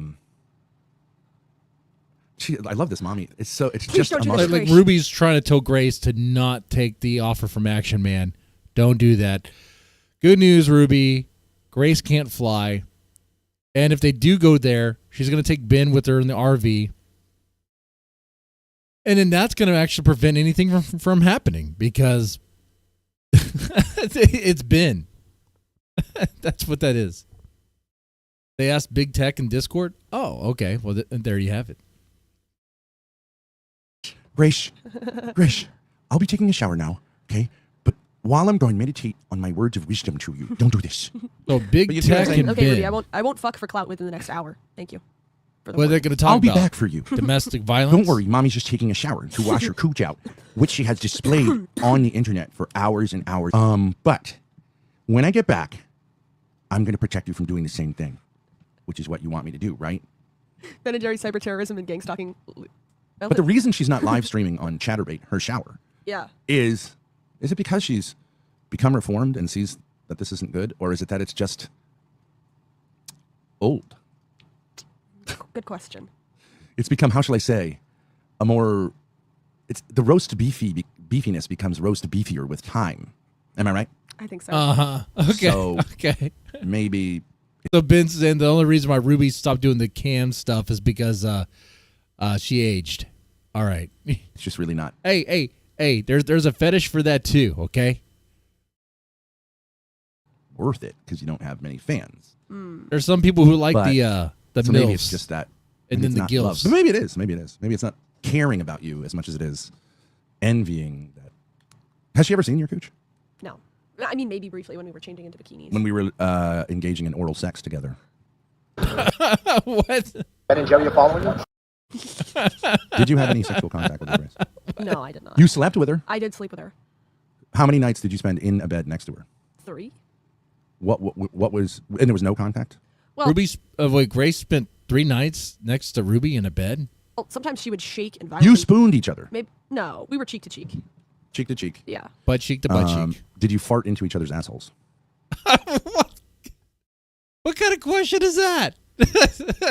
Intellectual content here. Did you fart into each other's assholes? Yes, Ben. They exchange farts. Okay. Oh man. I did fart a few times. You hoping she farted on wouldn't her? Notice. Basically, yes. Did you didn't like excuse yourself from under the sheets? You created a fart. It was a fart tent. I Dutch ovened her. Yeah. Is that called Dutch ovening? Okay. But also, So- she would sometimes violently jerk and shake. Wait. To do a full Dutch oven, you have to put the sheet over her head so that way she's in it. She can't escape. Did you do that? Me during the night Mm. due to her drug usage. I can Where only did assume. she kick you? Like in the leg. I'd be like, "What the fuck?" And she'd be fast. So she was kind of doming you. I guess in She a way. was doming you. She was doming you in her sleep. I wonder if he's gonna ask. It was the kick as hard as mine. Who kicks harder, Ruby or your dad? Yeah. I never kicked anyone. I mean, you mean kick, not just like. No, like I mean, like spasm, like that. Maybe she was trying to get you like turned on. She With beat your violence. she beat your ass in her sleep. It's over. Abusive and violent. If she had a dream about hot lesbian sex, Why is he shaking that up as if like he has something in the cup? You know, because Ben is not a drinker. You know, he's not a drunk. That's the problem too, because he looks like he could be. Like it would fit the image.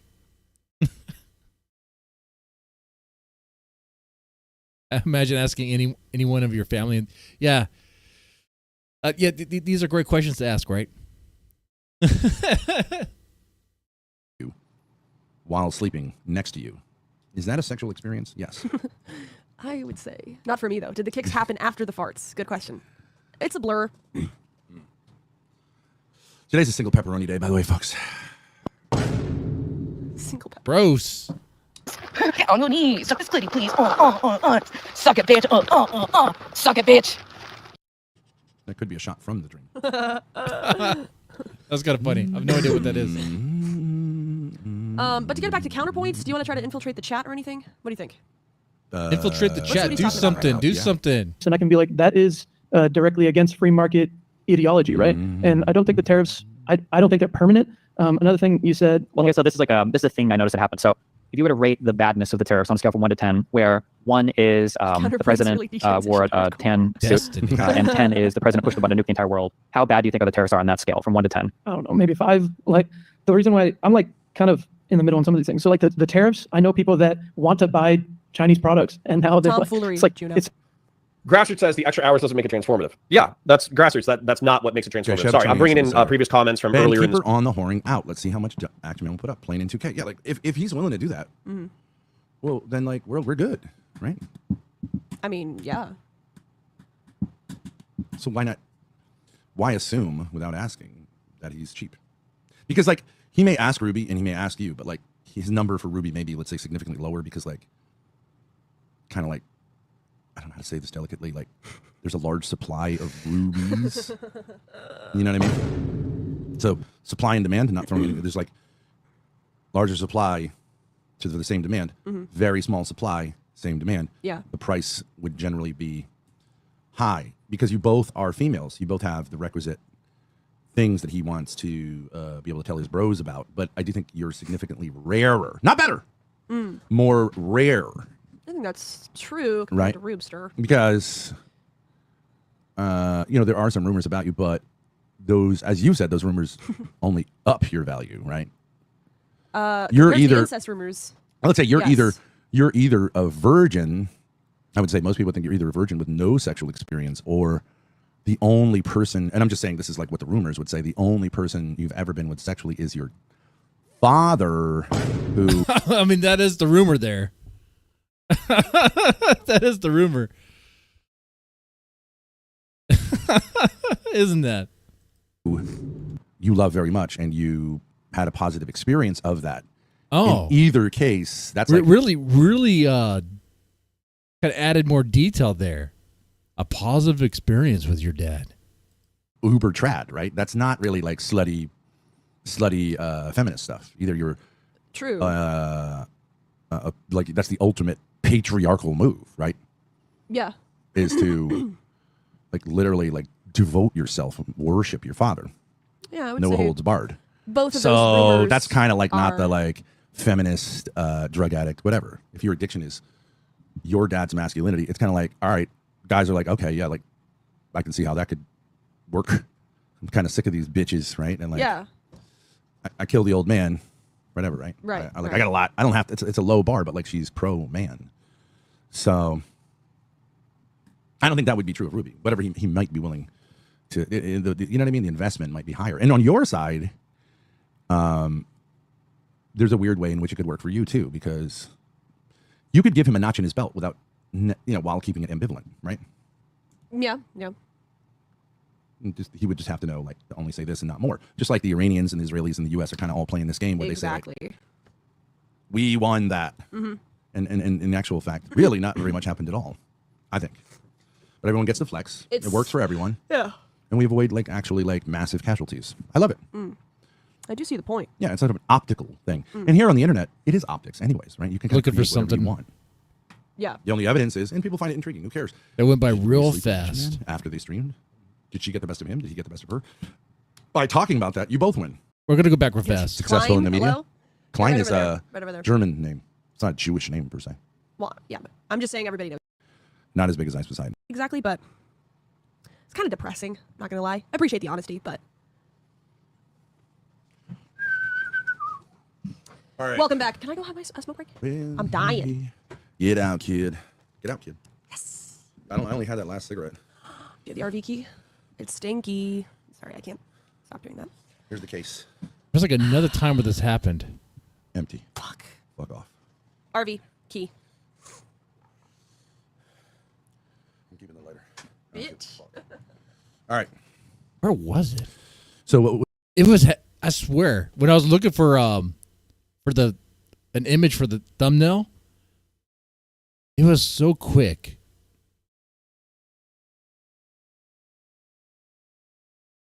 Maybe it's further in.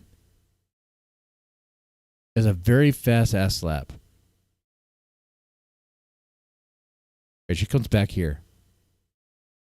Looking for another part where she is there and not there.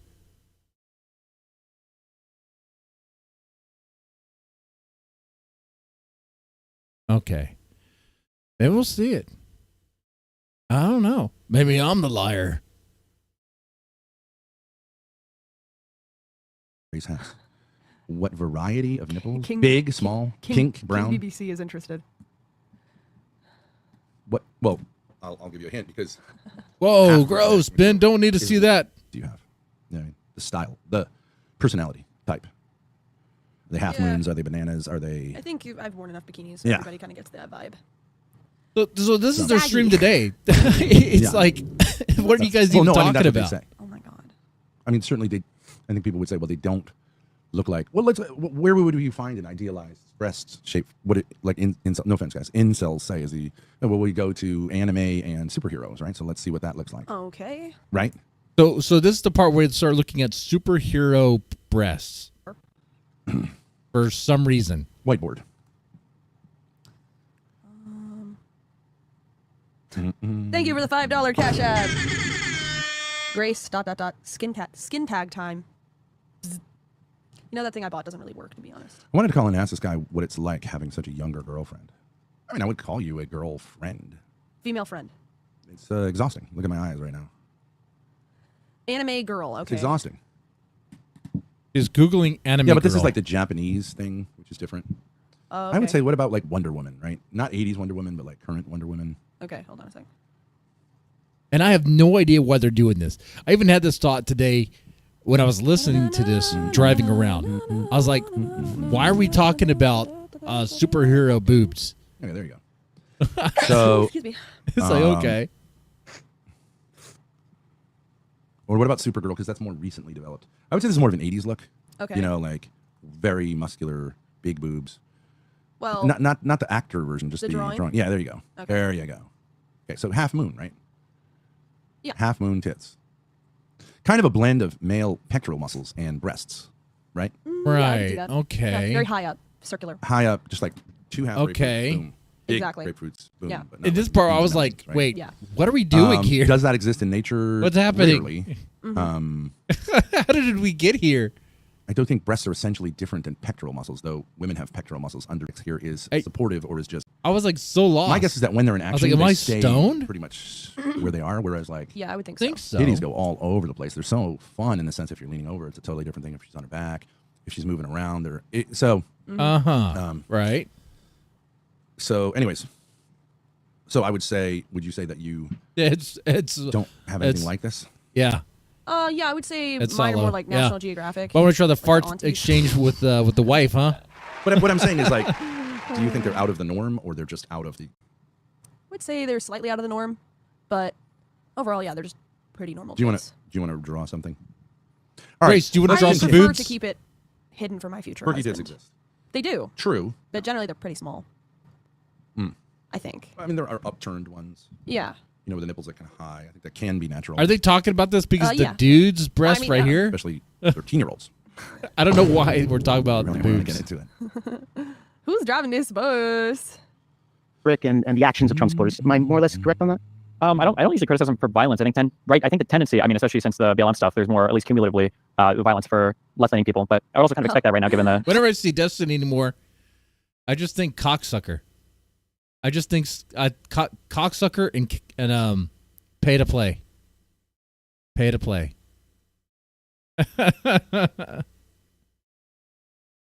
And what, releasing people's nudes and sex stuff. Apparently he has like cameras recording in his bedroom like all the time. So he has like material on everyone.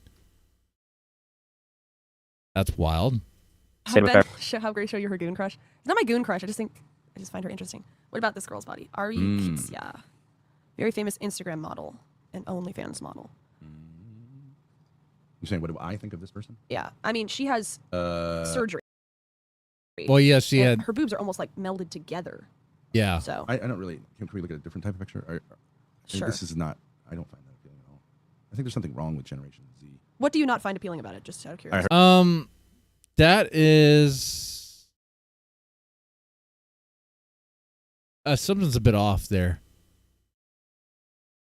I mean, Shep, what do you think?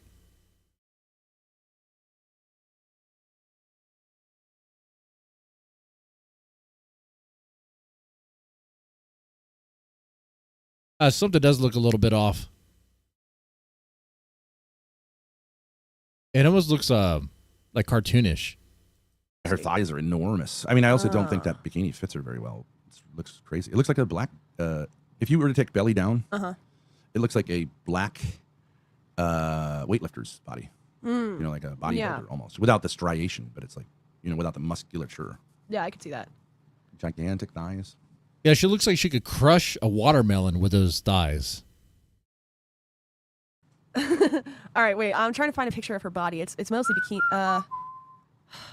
Good picture of her body. Also, that tattoos to me look just awful. The boobs are fake. You're saying? Yeah, like she's open about That there, that does not look good at all. Something's really off, like with the face. I didn't know. Let's move on. I don't. No interest. No interest. Men who self-respect. That right Well, I there. mean, she doesn't. She's like, I don't know. To me, But like I mean, she's. that's the fantasy. Is that this? I mean, the way her girl butt's in this, right you know, there this looks, counter dress. you know, Okay, if they have the we're waist good. down, We're I don't see good. anything feminine there at all. All right, guys. She's like a fat person, in my opinion. Come on, Ben. Really, you think she looks fat? Her thighs, yeah. Her thighs are big, yeah. But she works out to get that look. I don't know. From the she's- waist down, she looks totally like a totally Of course different person she than from the does. waist up. I don't, True. I don't get it, but Ava's trying to go for this look too. Yes. I don't know. It's like they're like what are they called? Chimeras. Chimeras. Chimeras, like they're combos. Yeah. Chimeras. They're like centaurs, right? So from the waist down, Yes. you look like It's also a band. Hispanic woman, who's overweight. Yeah. From the waist up, you look like a white model. Yeah. Right. I would think that made sense. Well, you see her face here? Hold on. Which one are we looking at? See her face, right? Pretty, Yeah. right? Pretty. Yeah, but she said Yeah, nose but job. the nose. This is what she originally has looked like lip Yeah. Isn't that injections and crazy? stuff. Much stronger nose. She looks Italian. Much stronger nose, much smaller lips. No, it was like anime. Yeah. It's weird, isn't it? It's just, I don't know. It's way better looking originally. Beautiful nose. Why turn it into that? Strong. Look at her strong eyebrows. Yeah. Pretty. Beautiful. Yeah, I would have to agree with that part. This is like, yeah, anime. Animated. Yeah, it's like a filter. Yeah. It's just weird. I don't know. Anyways, Penda's Grace is gonna turn the same surgeon as Del Dog. No, her surgeon was much better. Much better. I mean, I get the transformation, but I think over time, that change is going to look less and less natural. You know what I mean? It's going to, like, because nothing ages like it's supposed to. So yeah, it looks crazy. Yeah, we know Grace. We know Ben. For a while. I mean, look at Tom Cruise. I mean, it's crazy looking. It's disturbing. Hey, I've seen Tom Cruise's latest movies. Okay, I've seen them. He looks great even now. Yeah. But whatever. Stripped away and be treated as social pariahs and hunted by MAGA death squads. That's obviously an exaggeration. But I'm just saying. An Action Man fly her out instead? They're not even talking about whatever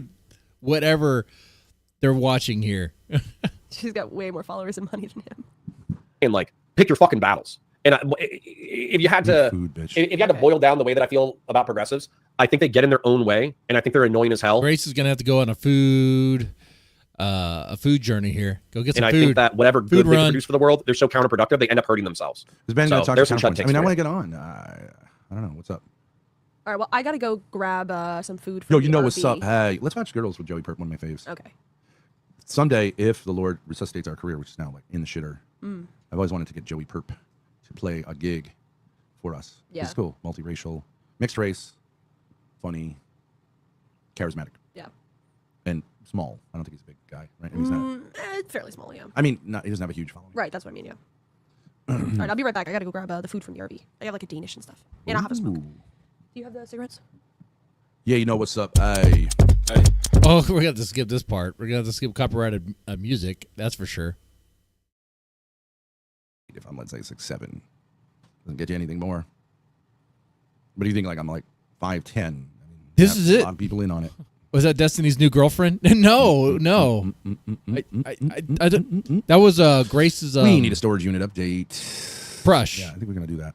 Her goon crush. Very hot in there. That's the update. It's gonna be 101 degrees today here. We staying in the air conditioning. Bob Brown says I'm 6'4". Well, Bob, I don't think it's much of a flex to say you're 6'8" over that you're 6'4". In fact, it's like freak territory. Boom, boom. I did go for a walk today. Didn't record it because I took my kid. Was no air conditioning. I took one kid. The other kid did not want to go, might not be that so hot. she missed out on getting snacks from Super Rancho. We got caught in the rain. Ben, kind of like a little shower. Can you answer a question about what it means to be an excellent Catholic? Question mark, exclamation point, exclamation point, question mark. Super fun quiz time. Can you learn how to spell my name even where it's like ballpark? If they try to quit, would be. Oh, what was that, Shamu? If they try to quit their names now, come up with immediate.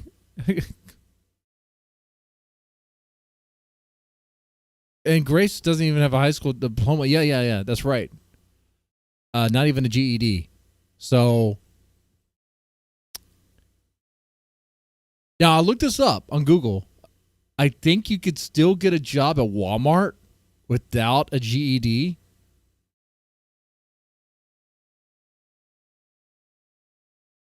So, I mean, she can find work if she wanted to.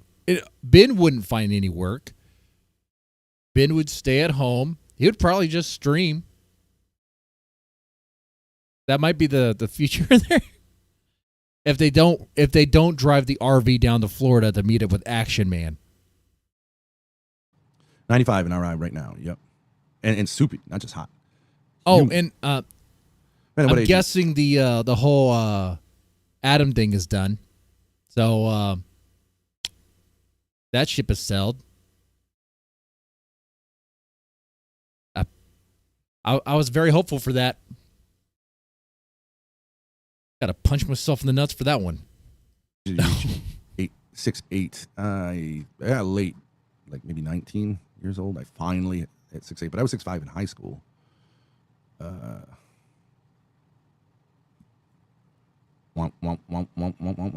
you can ask Grace about it. All right. Yeah, very unusual. Rarely gets over 100 here. Like I think a heat wave here is considered 3 days over 90 degrees, and that like happens maybe once or twice a year. They did reset the time, or reschedule the time for Kings episode 3. We've been. So it looks like the Thorps are indeed liars. They said Pinar was going to be the last thing. cool breezes of But the they're not water done. at night. They're not done. But it's still soupy, and They're then lying. the sun hits in the morning. Damn, Technically. crazy. That's what they said. Yes. But you know what? They're not going to stop. Like keep on. I don't care. Keep on doing what they I do. don't care if you think that I'm 5'10". What is it? Is it big tech? Doesn't matter. That's what someone in the chat said.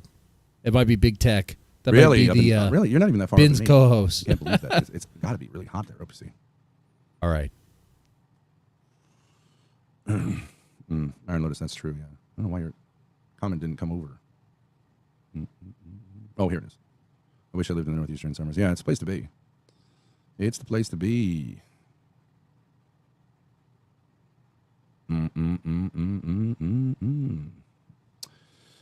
All right, so we lost. All right, let's skip this. Ben by himself is like he's Wrong like brand. What channel are we on? We're on. The wrong brand. Seeing this upside down. Let's see. With a rifle, come in order to make sure that businesses aren't vandalized, and if people physically. Why am I seeing this upside down thing? Hold on one second. Yeah, Ben just messed up the layout. You are seeing that because I am on the wrong brand. There we go. What channel are we on? We're on Thorp TV. It's just StreamYard has different brands, like backgrounds and stuff that I've selected. So. Oh, Danish. Yeah. That's what you need, huh? Cool. Can I show you something? That's stuff I can't even eat, man. Scrolling reels. Ooh, whoopsie. No carbs for me. Okay, ready? Man, my wife made homemade waffles for the kids and for herself and all that, and they're all going out with that stuff, man. Very, very out. We had a bunch of ice cream in there too, so they got the waffles, put ice cream on the waffles too. It's like, wow, you guys are just pigging out. It's like I can't have any of that. My dinner, grilled chicken with green beans and some diced tomatoes. It was really good though. It was really, really good. No salt, other than what's ever in the Louisiana hot sauce. I got to do right. I only put a couple of dabs.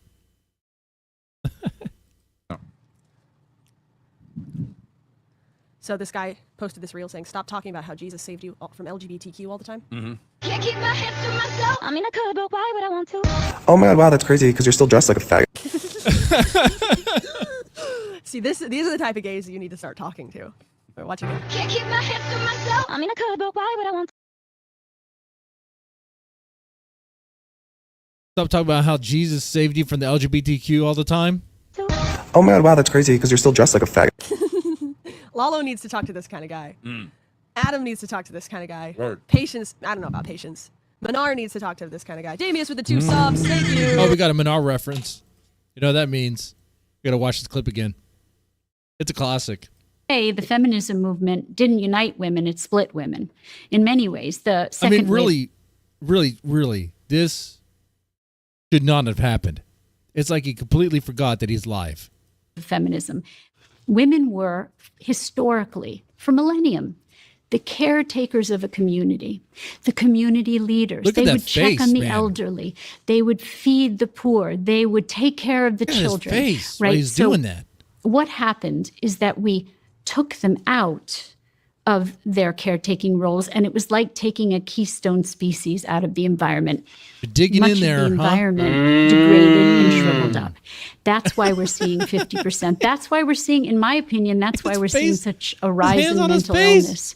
Women aren't going to check on their neighbors And he does anymore. it They're again. not feeding the poor at their local church. They're really preoccupied with making money and He does it again. He goes for a second whiff. It's so good. His crap is so good. He cannot resist.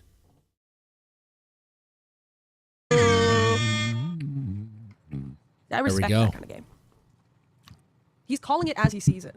Lenore Oh my god, that's is a crazy 'cause fart he still does huffer, that. man. So, I'm gonna right. get some water. What is the current population of this planet? Why is that a Grace question?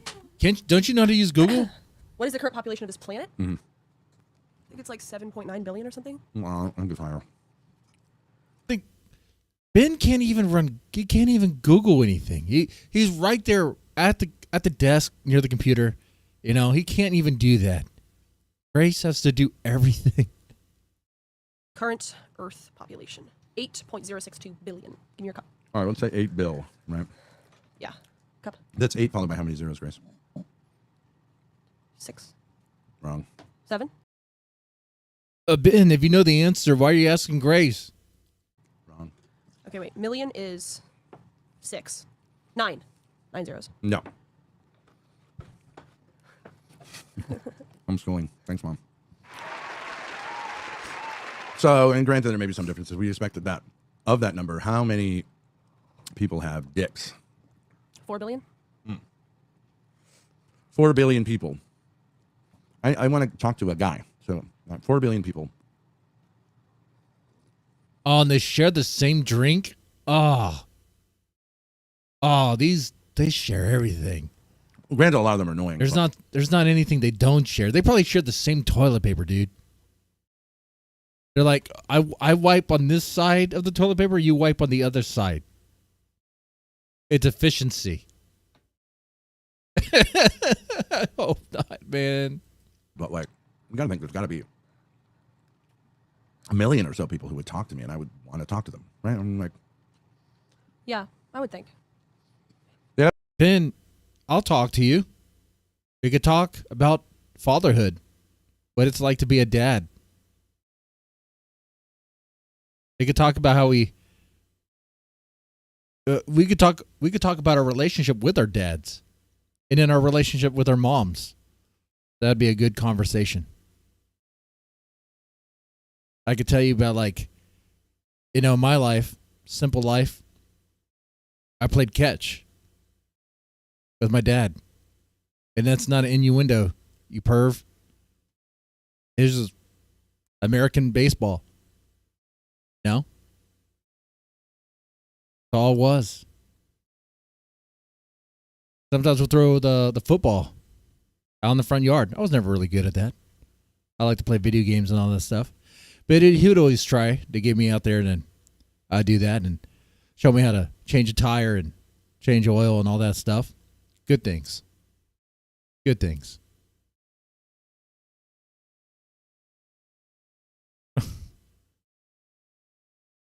Mackenzie, what do you say? You need to get a good recipe for the waffles with almond flour, Deadman. Oh.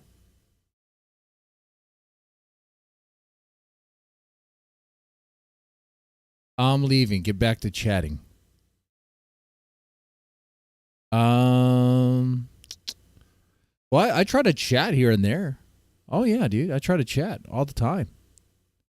But yeah, you take it easy, non-net factor, if you're still here. They have to speak English. That's most of them, though. Still, Yeah, pretty high percentage. and they have to be like not incredibly annoying.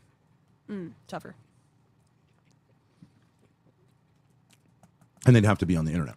Well, they wouldn't have to be, but they'd have to be willing to be on the Yeah, man. I've been trying to respond to all you I can't guys. find them. Menard was my last shot. Well, if you want to put out the invite, until we can find anyone. I can't really get anything going with you. I don't find reacting to content interesting. It's like boring, you know what I mean? By myself. Yeah.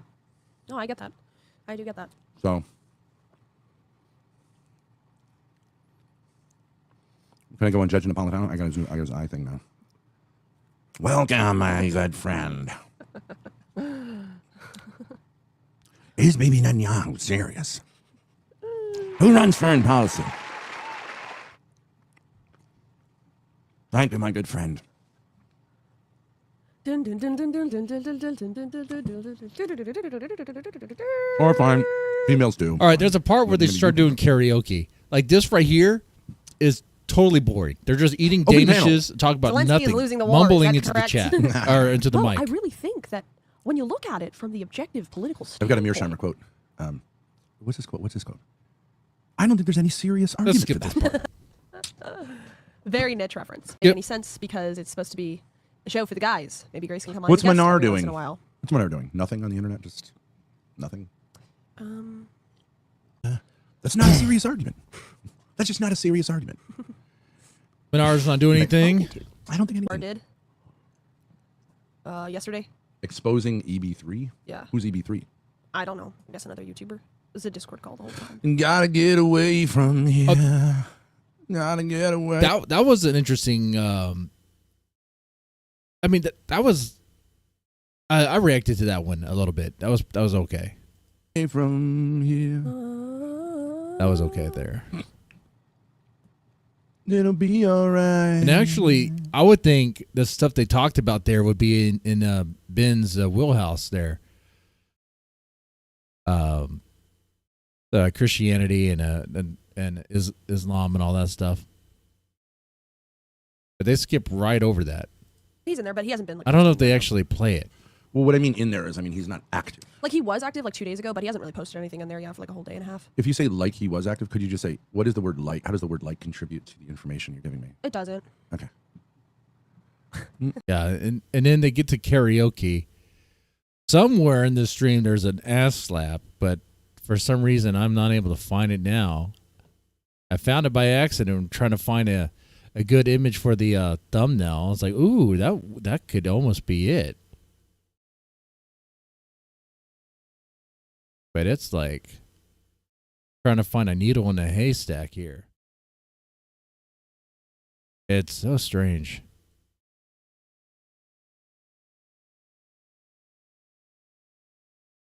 So they talk more. They're just. I just think that doesn't meet my standard.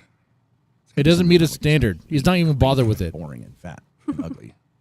I guess I'm off the list then. I said completely. Dougie boy. When you were embedded with the IDF, exactly what did embedding mean? Balls deep? So perhaps? he's really talking about nothing right now. Do you want to do it in my butt? Talk about in my butt. He's talking Feel about more butt embedded sex that way. now. Then Milo. I think Milo, Doug, and me would be really fun. Yeah, that would be fun. That'd be fun. Excuse me. You know, someone in the West we say Okay. like, oh, they're smart because they don't. You know that? I do know that. Yeah. I mean, name Murray is Irish. Skip, Right. skip. Even though they're both bottoms. Yeah. Yeah. Skip. F-slurs. Skip. We've all seen your BDSM video. Guys, you can come to my next show. Got a Ruby impersonation there. Remember, Skip. one of my favorites. And yes, I was dragged around in a neoprene suit by a man. With a whip. Oh, Grace just has to laugh. On my knees. George Galloway. It was completely consensual. Hey, George. No, yeah. How dare you? Shut up. Okay, I have no idea what he's talking about. I've got me wife here. She's 20 years old. I get it. And maybe he was. How do you know? Robert. I didn't know Robert Gorka was in chat either. But I do now. Jordan Peterson's here. That would be funny, yeah. I think these guys would have a great time. Let's face it. Okay. So if you could do any sort of podcast, who would it be with? Have any sort of co-host? It would be Jordan Peterson. Okay, all right. And it's funny that you're gay. Everyone knows it, and yet you're trying to like play this other part, but it comes oozing through. You know. How's the sodomy clock going, Milo? Douglas. It's like that's really more of a hetero thing to do. You can't have a lith just in the middle of it and like hope nobody notices because you're slowing things down. You're using the kind of I don't know what. Okay. Now they get to the karaoke What stuff about End of because the Line by the Traveling Wilburys? because what's great is doing karaoke. We're gonna skip all over the karaoke. We're gonna skip all of that. All of that. I was like, okay, yeah, we're done. They're back to doing karaoke. Skip. Where are we? I can't turn it off with the button. We'll leave it. Fuck it, Donnie. I don't know what's going on with the audio now. Let's go bowling. Have some reverb Are we there. in the back of the cave or the front of the cave? Back. Are you sure? Yeah. If I go crawl up in that little tunnel, will I get stuck? The tide's coming up in here. Yeah, We should head we're out. cooked. How much oxygen you got left in the tank? 20 minutes. I think we should get out of here. This has been From Patience is a Dream. Spelunking! E-spelunking. Speaking of which, Grace, I just met another one of our neighbors from upstairs. Really? She, I don't think she's technically a tenant here, but even cuter, more feminine, and nicer than our previous neighbor upstairs. And that's saying a lot. Wow. Yeah. Wow, that audio enhances the Thorp experience. Lady, my little lady, I don't know Oh, the lady, my little lady, and have a bright name. And he's just singing. He's just singing. And she's like, I'm going surfing. And she said, do you ever surf? And I'm like, well, I've been around surfing culture. And she's like, you seem like that kind of guy. Wow. Is it because your I said, chest the reason was I didn't hanging become a out, surfer is 'cause my was dick is too big, it gets exposed? dragged. You can have a friend. I could have a friend. I'm just waiting on a friend. Wait on a friend. All right, skip. Nothing happens. They're playing with voices again. And then the music review guy changed the audio. I tried to change fingers. This is where they're at. Now that we're getting jobs. So this is an example. Hi, welcome to McDonald's. How can I help you today? We have a 2 for $3 special, and also we have our Cardi B meal. Give it a try. I'll have the. No, you're the selling. No, I got to be the hard customer. I don't have any money right now, but can I get some fries? I'm sorry, sir. We can't offer you food. By the way, the guy behind me is asleep at the wheel. I think he's drunk. Okay, sir. Pull up to the next window, please. Do I need to call security? No. Now you pretend. No, I'm not doing that. I'm not your monkey. Say hi. Welcome to McDonald's. Welcome to McDonald's. How can I help you today? That's their future right there. The home of the Happy Meal. Got any kids on board? Good news, Ben and Grace. You don't need a GED to work at McDonald's either.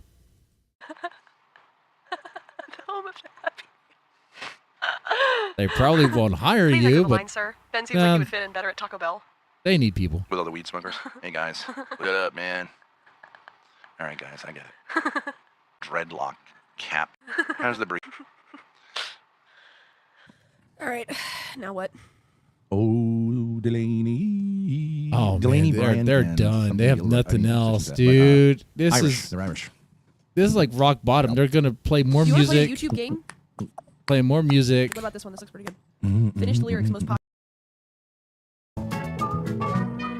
Gotta skip that. Now they're watching Patience. No, I'm back on.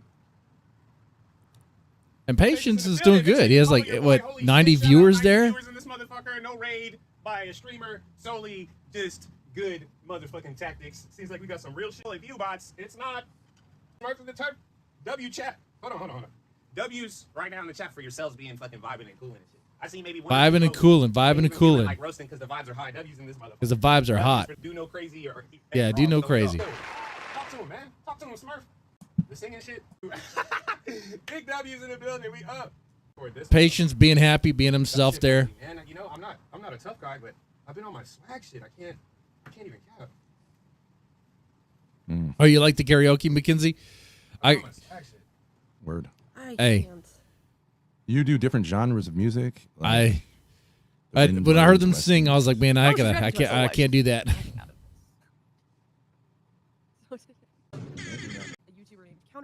Oh, my bad. And they say. Now they're watching Ruby watch them. They're just not solo streamers.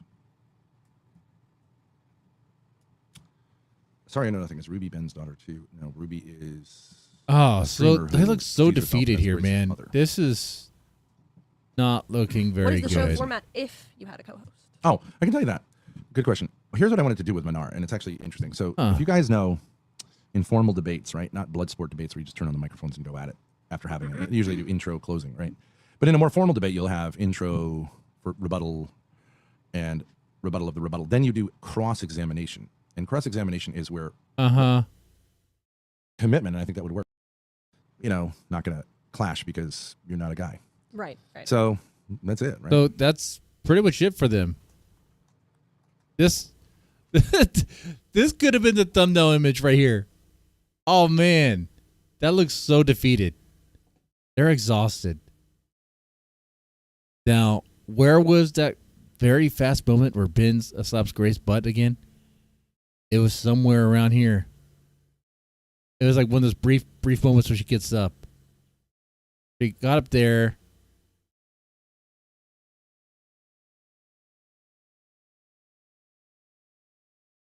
Must have been. It probably went by and we didn't even notice. It was just so fast. Wow. That's where we are. That's where we are.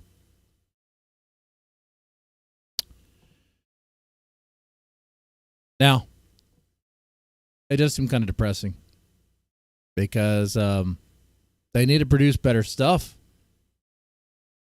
That way it's easier to react to them for me.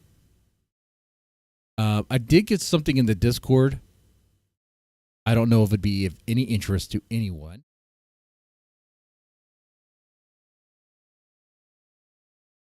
This right here. Hey, fellow seekers. This was sent to me in my Discord to possibly check out. Okay. I'll go ahead and check it out here. Demonic activity explained in obsessive detail. Okay. All right.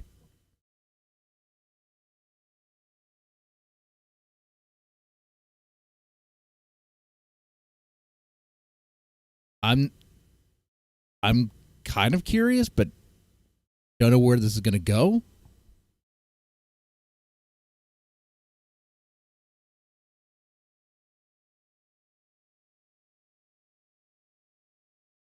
Oh, tomfoolery? Yeah, I've heard about him.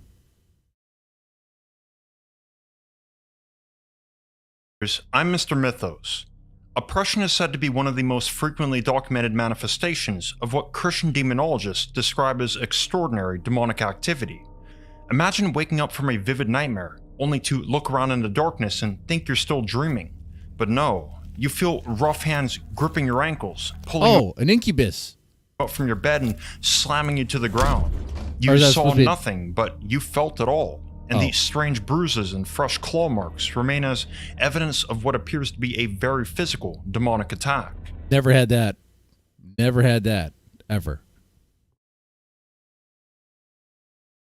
In Christian demonology, demonic oppression is where the enemy isn't lurking in the shadows, but fully enters the mortal realm to launch direct physical assaults against you and the people and things near you. Okay. According to experienced exorcists such as Father Francesco Bamonte, symptoms of oppression range from inexplicable bruises and lacerations of the skin to illnesses that defy medical explanation, and even severe accidents to the victim or their loved ones. Regardless of how it shows up, oppression is always demonically engineered to crush the victim's will through continuous calculated suffering. Generally, in cases of demonic activity, the demon's goal is for you to bend, break, and finally bow, acknowledging that you are powerless and thus putting you into a state of despair. The demon wants you to think that they've got the upper hand, but according to the exorcist, this is nothing more than a sadistic mind game. Depending on the type of demonic activity, the victim's free will may or may not be the focus of the assault. I feel like my free will's been at assault. Because of how much well, hold on here. I mean, I guess I do have the freedom to quit my job and just be a bum or whatever, but I feel like I'm kind of trapped and stuff. Am I being haunted by a demonic entity? Though demons do aim to convince a person that they possess nothing of the sort, especially when compared with possession, oppression is perhaps the key case where one's free will remains entirely intact. The Bible contains several archetypal cases of demonic oppression, most famously in the book of Job. In this story, Satan gets permission from God to orchestrate comprehensive suffering against a righteous man named Job, destroying his property, killing his children, and afflicting his body head to toe with painful sores. Father Gabriele Amorth, who was the Vatican's chief exorcist until his death, explicitly categorized Job's ordeal as the textbook example of demonic oppression. That's right, Manu. Demonic man. Satan inflicted catastrophic losses and brutal physical pain, yet through it all, Job's spirit and free will remained his own. I covered Job's story in depth in my video on fallen angel demonology, so I won't be going into detail with it here. Instead, today we'll be exploring two stories of oppression that are far lesser known, yet some of my personal favorites. Okay. One biblical and the other non-biblical, but equally as strange and fascinating, starting with the archdemon Asmodeus in the book of Tobit. But before we dive in, medieval theologians often insisted that demons smell suspiciously like sulfur and despair. Thankfully, today's sponsors... Today's sponsor...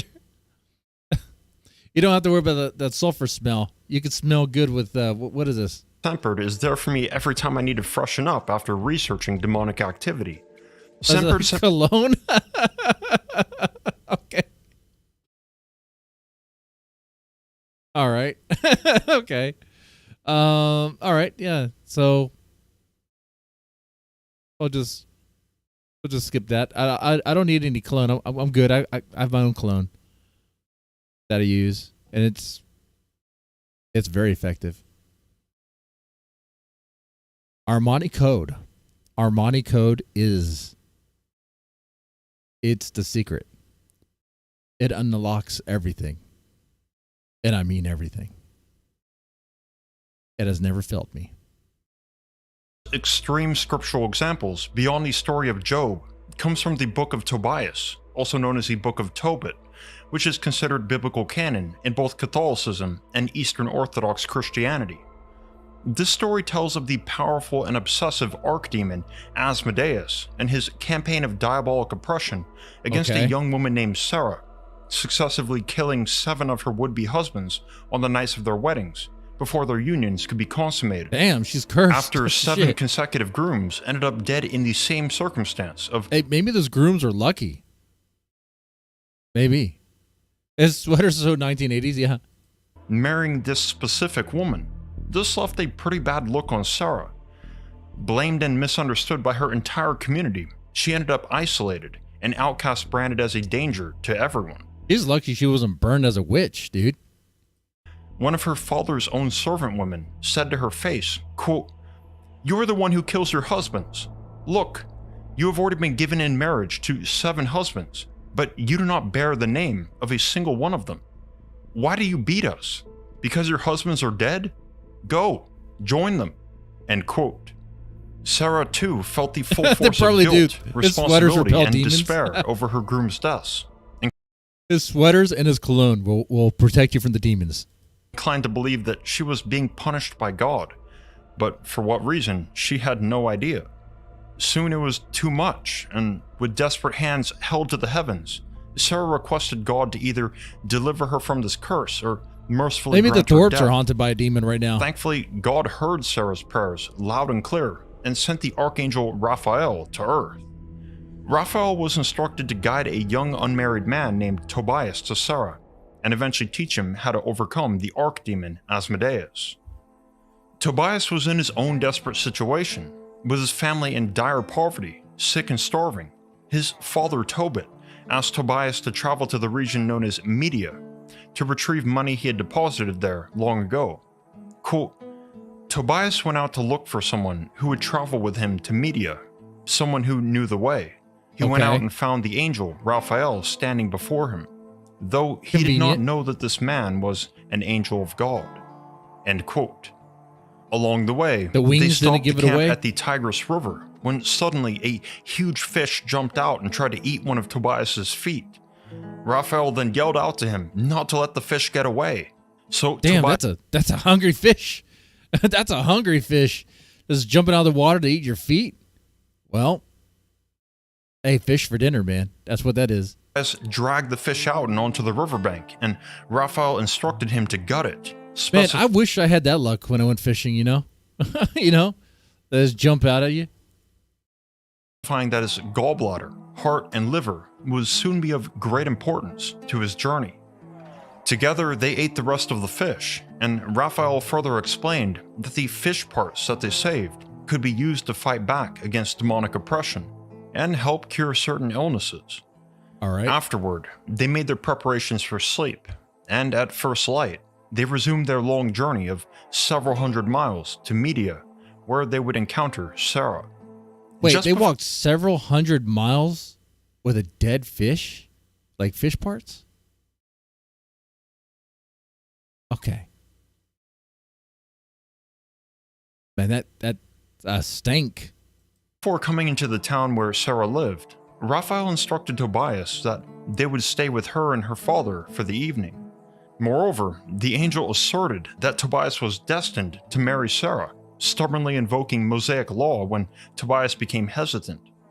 As a relative of hers, Tobias was aware of the fates of her previous 7 grooms, but Raphael assured him that it wasn't her fault, but rather the work of the archdemon Asmodeus. Moreover, the angel explained that it was God's will for Tobias to free Sarah from her demonic oppression, and it appeared that this was all it took for Tobias to fall head over heels for Sarah, willing to go whatever lengths were needed to liberate her. When everything went according to what Raphael said and predicted, Tobias was ready to heed the angel's instructions. Okay. And after the customary wedding banquet, it was finally time for the trap to be set. As Tobias and Sarah returned to their chamber, just before consummating their marriage, the young man remembered Raphael's guidance. Quote, Tobias took the fish's liver and heart from the bag where he had them, and put them on the embers intended for incense. End quote. As the fish parts cooked, a strange smoldering wisp rose out and trailed away with an invisible aura of holy power. This sacred smoke honed its way toward the archdemon Asmodeus, and, quote, as soon as the demon smelled the odor, he fled to the remotest parts of Egypt, and Wait, there... what? So the only thing you had to do to chase the demon away was to smoke a fish?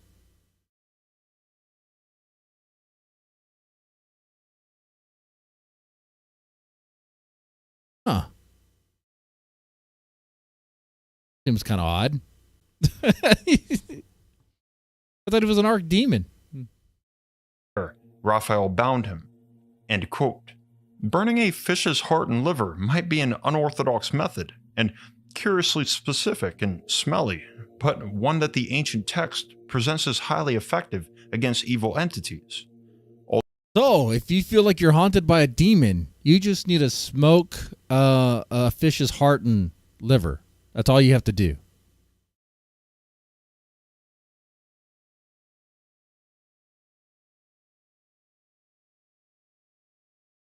All right.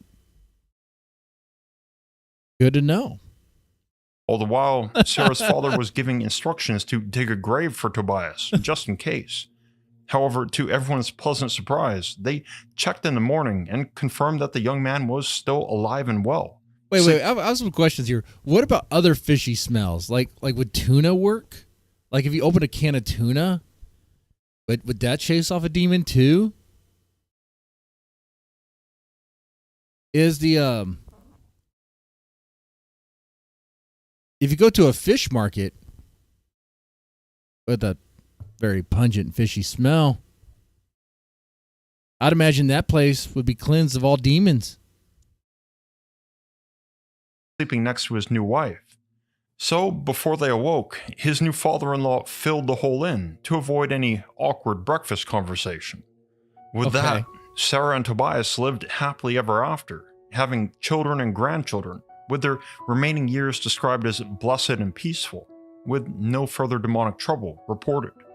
Before ascending back to heaven on high, Raphael revealed his true identity and station as one of the 7 spirits before God's throne, a phrase used to denote the rank of archangel. Raphael also reminded Tobias of the fish's gallbladder, detailing the precise way to heal his father's blindness using it. Another hint that angelic magic has some... The fish's gallbladder will also heal blindness. Cooked or smoked? I don't know. I guess cooked. I guess you have to cook it. I mean, you put it on the embers of, for instance, but you'd be cooking it. Garlic chases vampires away too. That's what they say, Mackenzie. But it has not worked for me. Okay, I eat a lot of garlic, but I'm haunted by vampires. Odd connection with fish guts. Let me know if any other biblical or apocryphal texts mention fish magic, because I eat a lot of fish and I'd love to know, for reasons that are my own. The Archangel's intervention, authorized by God no sooner than the pivotal moment, gives a bit of insight into heaven's... Well, hold on. It took a number of grooms to die before God intervened. So, you know. For tackling extraordinary demonic activity. To put it simply, all things have their appropriate time. In the case of Sarah and Tobias, God's uncanny timing resulted in the liberation of one soul. The alleviation... It worked out for Tobias, but not for the, the other guys. Screw the other guys, I guess, right? Whatever. Of an entire family's suffering, and perhaps even taught the Archangel Raphael something profound about the ongoing dynamic between heaven, earth, and hell. Next, we'll explore a non-biblical story of demonic oppression that pulls no punches and spares a fish. The most epic tale, in my opinion, of a desert monk's blood-soaked vendetta against a gaggle of demons who thought they could mess with a man of God and get away with it. There are many famous saints who've reportedly battled demonic oppression in a very physical sense, with bruises, cuts, and plenty of blood. Okay. Some of their tales are highly controversial, others are inspiring, and all are pretty messed up. But this one, being arguably the first documented case of its kind, hits all the right marks and perfectly demonstrates classic demonic oppression in action.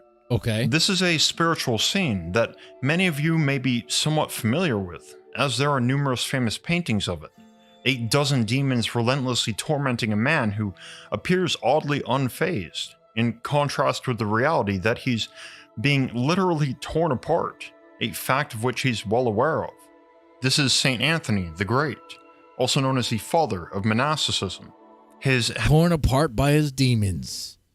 Oh, that just sounds like me, man. I'm torn apart by my demons. Hagiography, or the biography of a saint, was recorded shortly after Anthony's death by Saint Athanasius, who knew Anthony personally. Okay. It documents the grisly sound and the visceral fury of one of the oldest known campaigns of demonic oppression. Born around 251 AD, Saint Anthony was once used to a comfortable and rather affluent lifestyle, having inherited his family's fortune at age 20 upon the deaths of his parents. Like most in his village, Anthony and his family were devout Christians, and one day he heard a sermon that shook him so hard that, like a bell, he attenuated to the will of God, his eyes opened to the path he was destined for. The sermon that catalyzed Anthony's paradigm shift recounted a story found in the book of Matthew, where Jesus Christ was approached by an otherwise righteous man who was very wealthy and had many material possessions. This man asked Jesus how he might become whole and inherit eternal life. Quote, "Master, I keep the commandments.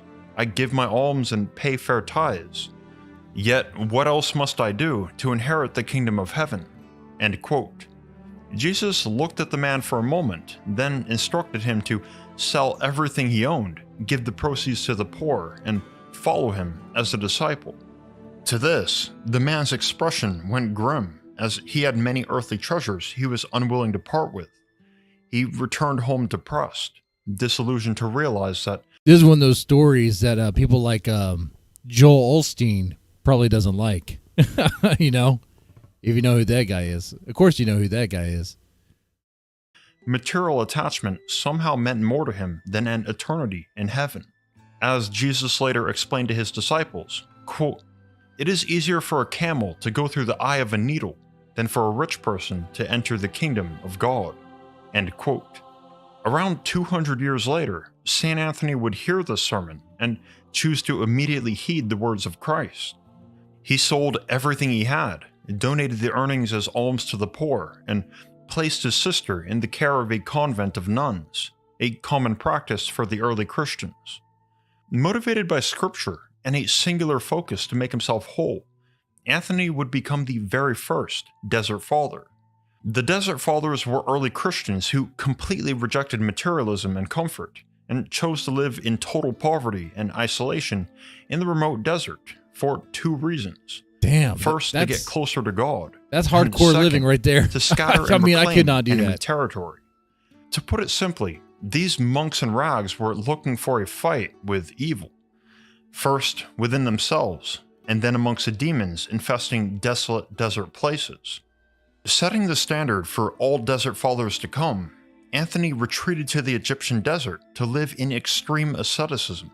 No worldly pleasures allowed, with rags and a chipped chamber pot as his No worldly pleasures allowed? Like, none? Yeah, I could not do that. only possessions. Coming from ostensible luxury and comfort, Anthony's sudden conviction to live off God and alms alone was such a disturbance in the force. Could you guys do that? Hell itself was jolted awake, sensing a holy wildcard that had to be crushed. Initially, out of all the cozy desert spaces available. Could you guys imagine living in a desert like that? That's... Anthony settled in an abandoned tomb outside his village. Soon after, according to his hagiography, quote, the enemy could not endure it, and came one night with a multitude of demons. He, the devil, so cut him with stripes, that Anthony lay on the ground speechless from the excessive pain. End quote. This savage beating left Anthony with broken ribs and more blood than breath in his lungs. Near death for sure. Luckily, a friend who'd planned to bring him bread every few days found him the morning after the assault and carried his living corpse back to the village church, already confident that the monk was dead. He laid his friend on the church floor while neighbors prepared a wake for the loss of this young righteous soul who bit off more than he could chew. However, around midnight, Anthony awoke with a vengeance, suddenly sitting upright and evoking in his friend the visceral fear of God. The fact that St. Anthony lived was on God, and he wanted to go back to the tombs. The problem though, Anthony couldn't move. Sitting upright was nothing short of a miracle, but the desert monk's convictions far outweighed the agony of a few fractured ribs. He demanded his friend to carry him back to the tomb, a request so audacious, insane even, that his friend initially refused. Right, yeah. But the monk was so adamant that eventually his friend caved. Quote, Anthony was carried therefore by the man, and as he desired, when the door of the tomb was shut, he was within alone. And he could not stand up on account of yesterday's blows, but he prayed as he lay, and after he had prayed, he said with a shout, Here I am, Anthony, I flee not from your lashings, for even if you inflict more, nothing shall separate me from the love of Christ. End quote. Saint Athanasius, who wrote St. Anthony's hagiography, recorded that the entire chamber shook like a massive earthquake, and hordes of demons broke in, taking the forms of lions, bears, leopards, bulls, serpents, vipers, scorpions, and wolves. The diabolic beasts surrounded... Holy crap, he had a whole gang of animals coming after him, okay. The monk, ready to tear into him and seething with mouth noises so horrid that every octave was like a glaive poking at his wounds. Yet they were unable to approach him, as if held back by chains. Groaning in anguish, Anthony took notice of this odd restraint. Quote, If you are able, and have received power against me, delay not to attack. But if you are unable, why trouble me in vain? For faith in our Lord is a seal and a wall of safety to us. End quote. And spoiler alert, he was right. God's mandated social distancing left the demons with only one choice: to gnash their teeth at the monk even harder, inflicting Anthony with real injuries. Weak ones, but enough to kill an already dying man slowly. Only God knows how long this lasted, because Athanasius skipped that detail. But a lot of patience on Anthony's part is implied, especially as he knew God was indeed present and audience to his agony, as well as his ubermensch level of faith. Here's the thing, Anthony had faith that God could save him, but refrained from any hope or expectation that the Almighty would. The monk had faith in God and God's will alone, and was ready to die. Yeah. Even planned. Yeah, McKinsey, yeah. Anthony had returned with no intention to fight back, defend himself, or run away in case of second thoughts, since he literally couldn't move. Not to mention that he had his friend close the tomb door. His plan was to die as a martyr, ideally after inflicting the demons with one last insult to injury. To Anthony, this end would be total victory without loss. Stepping back from the story for just a second, let's... Holy crap. Oh man. Oh wow, that is... Ooh. I mean... Oh wow. I mean, that's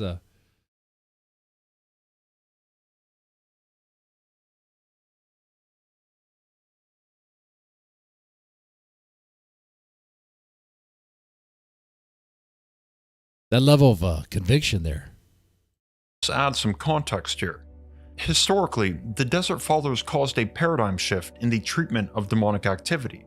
Before St. Anthony the Great, the focus of spiritual warfare was primarily defense, protection, man? and warding off evil. We're learning about demon stories right now. Christians feared demons. In fact, one could argue that's still the case today. But the Desert Fathers made the demons fear them. These monks in rags intentionally entered enemy territory to seek, mock, and destroy demons, and to discover their weaknesses and the goals driving the demonic activity. St. Anthony was the first Desert Father, and roughly 1800 years ago, he learned how to beat those sweaters alone, dude. Okay, people would be talking about those sweaters there. The dude needs a drink? Probably.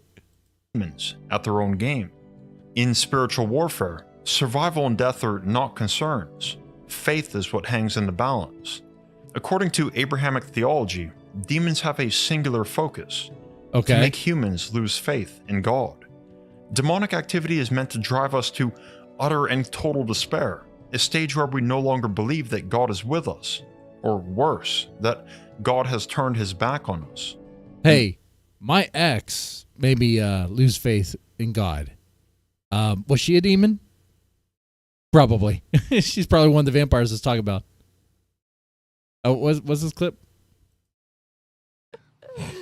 Yeah, and I gotta get a tissue. I'll be right back. Yeah, I'll talk to you later. Oh, I'm not doing anything. Look at my garbage bag. Okay, that's the clip I was talking about. That's the clip. That's the clip. That's the clip. Why did it load up like that?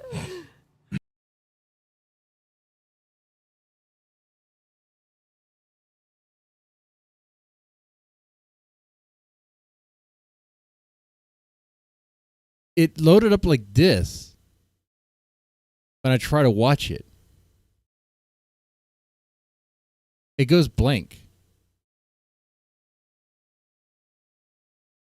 And then I could watch full or share. Let me click this again.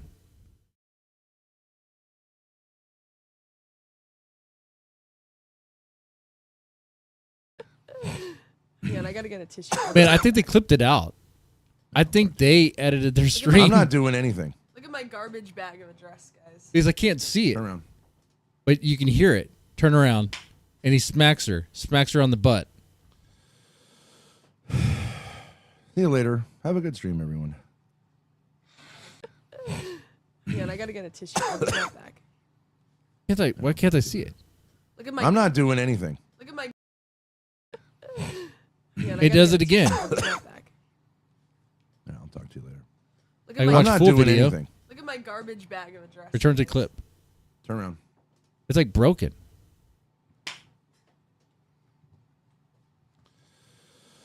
See you later. Have a good stream, everyone. Have a good day at work, Espresso Joe. Because I was at the very end. Yeah, so I think...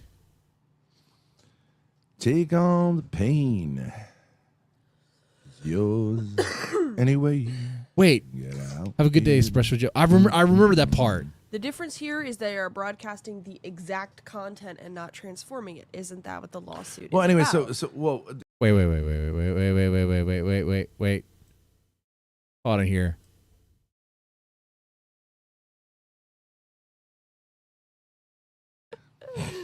Yeah, and I gotta get a tissue. I'll be right back. It did that again. Yeah, I'll talk to you later. Look at my. I'm not doing anything. Look at my garbage bag of a dress, guys.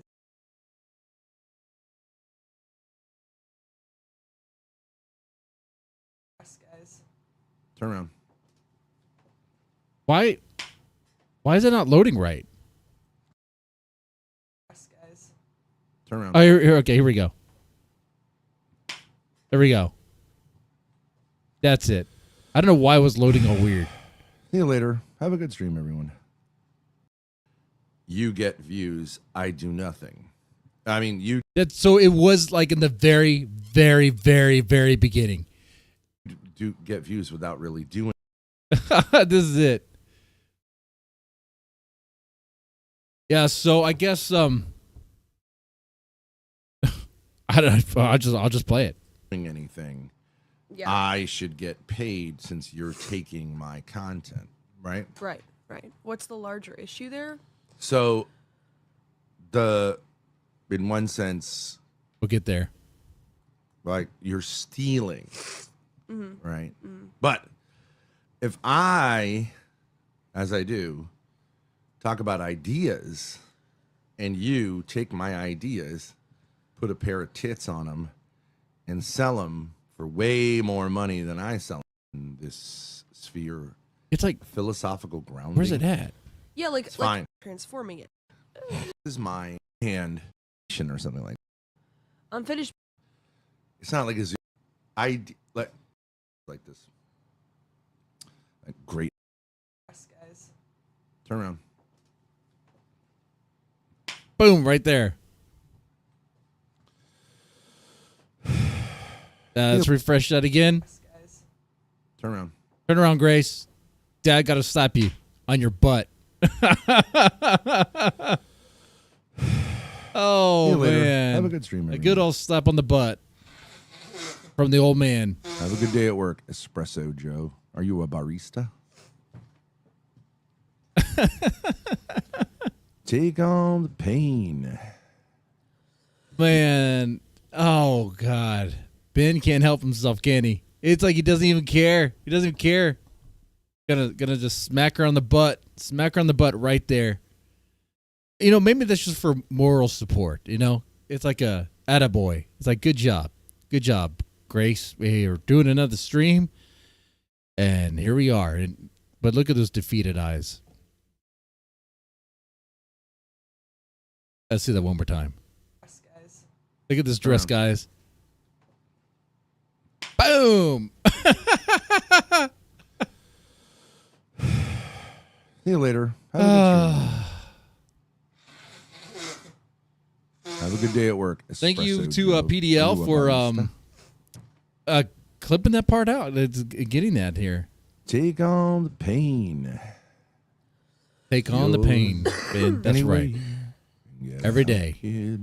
The difference here is they are broadcasting the. What is she exact wearing? A content garbage and not bag of a transforming dress. it. Isn't that? That's what she says. Guys. Turn around. Boom. Like the fine grain, because there's always a larger. But like, issue. it's weird. Like to try to You know what I'm find saying? it. Yeah. Like before. If you don't understand the larger issue, you're just wasting time. I don't think many people understand the larger issue. You know what? It's a tough one, actually. The larger issue. What's the larger? So the fine grain issue is, I make. If I try to go content, back, you take the content before you that, broadcast it while doing your makeup. it's like I don't catch you it. get views. I do nothing. I mean, counterpoints. Counterpoints. A weird way in which Ethan Klein knows the philosophical point of these laws altogether. Why do they exist? Why is there a concern here? Mm-hmm. Right, but So morally would be considered stealing. it has but to get to it. legally It has it's to, not. right. Mhm. But But if I refresh it, Yes, guys. turn around. so about 729, right? 729.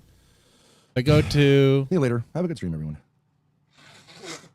Have a good day at work, Espresso. 717. Yeah, I gotta get a tissue. Okay, here we go. I gotta get a tissue. I'm not doing anything. Gotta get a tissue, Dad. Turn around. All right. So there you have it. It's like, yeah, man. It's like when you give your son a fist pump, a fist bump. Yeah, fist bump. You know, kind of like that. It's very sportsmanlike, really. Think about it. That's what they do in baseball or baseball, football, any sport, really. I mean, it's just what you do for a good game, right?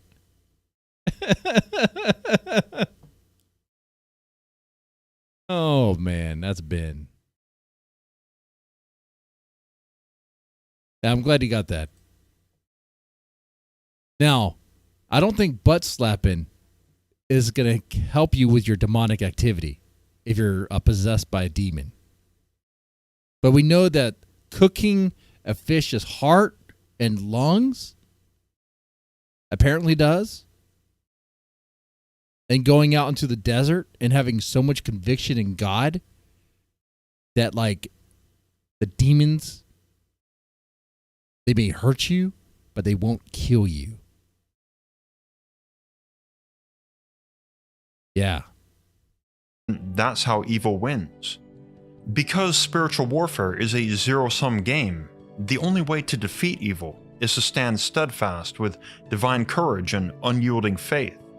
Finally, earthly issues such as survival are infinitely dwarfed by matters of the spiritual Butt realm. slapping bin, yeah. Concerns for our mortal health and life can actually be weaponized Man, against. honestly, BDL, thank you so much for that. Man, it took forever because I was like, man, I know I saw this.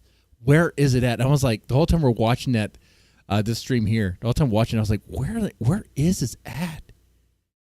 Where is it? It's a sliver. It's right there in the beginning too. Wow. Against us. In fact, this is the intended effect with demonic oppression's physical manifestation of violence. Right. Therefore, fearlessness of death is a requirement for unwavering faith. Yeah, you got to be fearless of death. Do not fear death, okay? And the demons won't kill you. Because they can't, because you don't fear death. Turning to the circle of teeth-gnashing demons, St. Anthony was definitely dying, not to mention enclosed in a tomb, both ominous and convenient for how things were looking. But through swollen eyelids, the monk suddenly witnessed a pillar of blinding light that cracked the roof of the tomb wide open and smashed headlong into the ground, an undeniably divine energy beam streaming down with heavenly power. Unfathomable holiness filled the room, vaporizing the demons as they attempted to flee. If hellfire is napalm, then heavenfire is a thermonuclear bomb. The half-dead Anthony, with every bone in his body shattered, only able to sip the smallest of breaths, cast his eyes to heaven. He looked into the brilliance at the end of the tunnel. His suffering... Did he survive this atomic wave of... he died after this, right? Pain were now over. However, shed no tears because Anthony didn't die. Wait, he didn't die?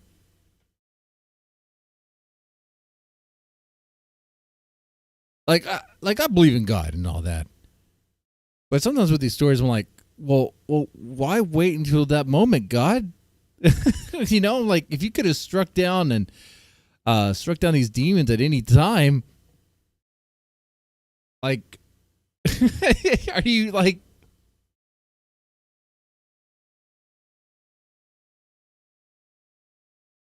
It's like you're playing a game. You know, I don't know. It's like, what?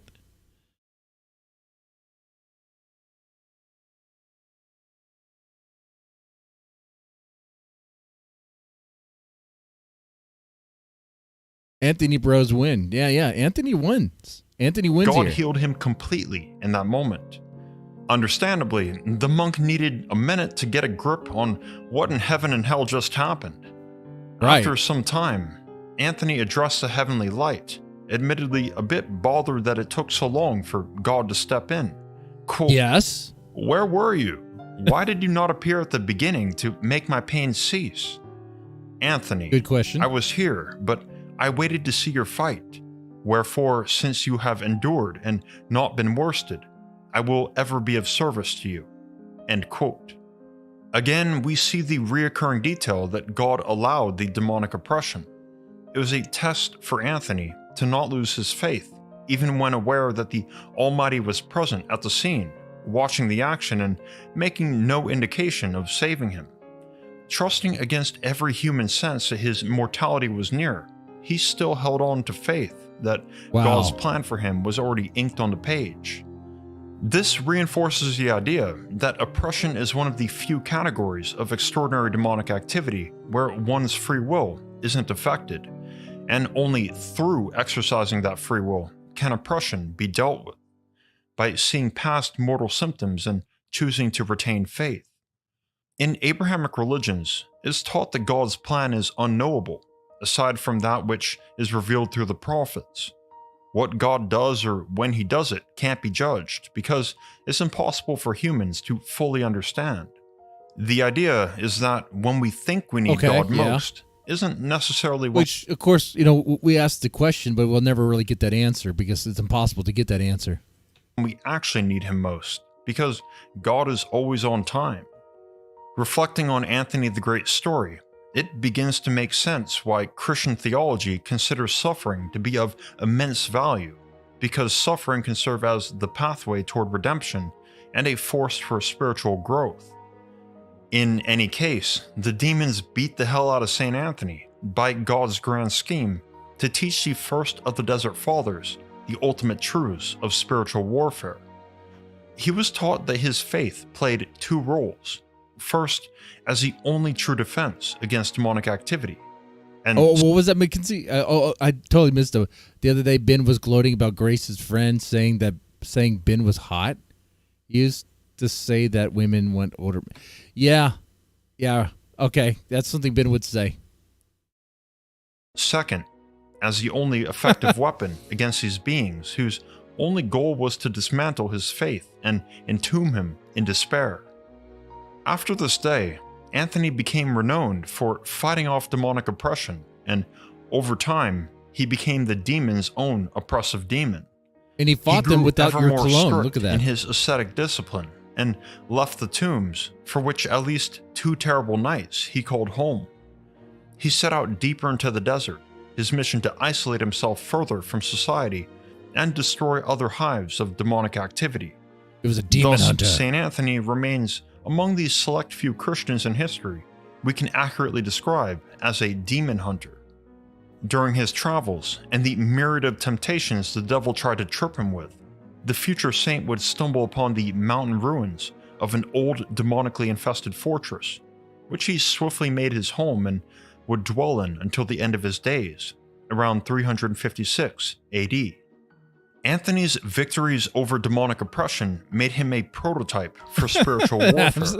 Yeah. Artists from the Middle Ages to the Renaissance depicted the saint literally wrestling with grotesque demons in the desert night. Someone in my Discord wanted me to check this out. Confrontations that some might dismiss as symbolic, but which Anthony, Kinda according to his interesting. hagiography, experienced as flesh and blood reality. What's most striking in the monk's account is his utter fearlessness toward his tormentors. Right. As he later Yeah. advised fellow monks who feared demonic attacks, quote, "Sign yourselves with the cross and depart boldly, for what the demons fear above all is the Lord himself." End quote. This conviction that demonic power He likes was putting ultimately cups an on. illusion, despite Hey, the very that real sweater pain it could inflict, protects him from demons, became dude. Anthony's signature Okay? teaching, utilizing prayer, faith, fasting, The sweater and the you probably missed this part. If you're haunted by demons, he can help you out with this. All right. Whoa. fascinating, starting with the check archdemon this out. Asmodeus in the Book of Tobit. But before hold on. Are you struggling with demons? Because if you are, my man has something for you.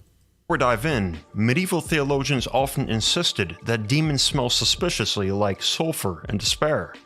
Thankfully, today's sponsor Sempered is there for me every time I need to freshen up after That's researching right. demonic activity. You just need some Sempered cologne sent me there, 4 man. colognes to try out, and my favorite was Genetic Bliss, as it reminds me of these Genetic bliss. Use these colognes, man, in that sweater. You don't have, and of course, devout belief in God. I mean, that's number one there, okay? And you don't have to worry about demons. You're protected. ordinary demonic activity where one's free will isn't affected, and only Where through we at? exercising We're that over free will here. temptations the devil tried to trip him with, the future saint would stumble upon the Over and here. depart boldly. Yeah, right here. For what the demons fear above all is the Lord himself. End quote. This conviction that demonic power was ultimately an illusion, despite Right. the very real pain it could inflict, Okay. became Anthony's signature teaching. Utilizing prayer, faith, fasting, and a borderline photographic memory of Scripture, Anthony bested the schemes of demons so many times with such great success that the devil even appeared to him personally to interrogate him as to why no attempt to The devil came before him to interrogate him. Dude, okay. Oh shit. Holy shit. St. Anthony made it to the big boss himself, the devil. Was he like the South Park devil? Corrupt him had worked. The Dom. St. Anthony responded by calling the devil weak as a child and rebuking him with scripture. Dumbfounded by this mortal man with such a bold and uncompromised faith, Satan allegedly shuddered at Anthony's words and dreaded to approach him personally ever again, only to watch from the shadows as the saint battled demons and archdemons for all the days of his life. Damn, dude. Not even the devil himself would mess with St. Anthony. Wow. That is a gnarly story. That is. However, St. Anthony's hagiography doesn't simply end with a brief summary. Instead, St. Anthony became an instrument of God. Quote, he made the devil his bitch. When many were eager and wishful to imitate his discipline, and his acquaintances came and began to cast down and wrench off the door of the fortress by force, Anthony, as from a shrine, came forth initiated in the mysteries and filled with the Spirit of God. End quote. The crowds were mystified to find that Anthony, though a hermit for more than 2 decades, displayed more vigor than men half his age. A fact seen by the multitude as a token from God, that Anthony was indeed the genuine article. With that, we come to the end of our investigation into the extraordinary demonic activity that is oppression. So let me know your thoughts. Okay, so we're at the end of it. Okay. All right, so that was demonic activity. What do you guys think of those stories? yeah, Adams. Yeah. So St. Anthony's the man, dude. Okay, he could take on demons. He can even take on the devil himself. The devil cannot touch him. So, number one saint. Now, as a filthy Protestant, I don't really deal with saints and all that, but interesting story. Okay. Right? Cool. I learned stuff from this video.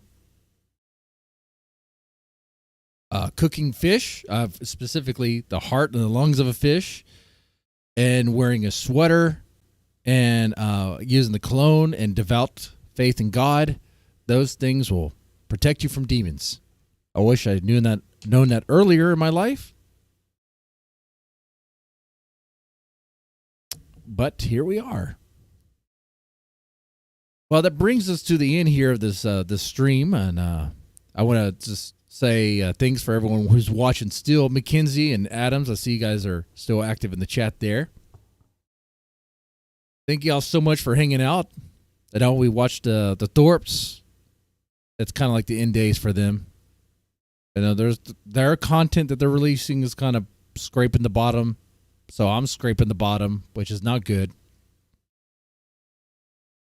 That just is what it is. We're just in a rough moment right now. Maybe something will happen, but I don't know. He avoids the sulfur-smelling bitches. Yeah.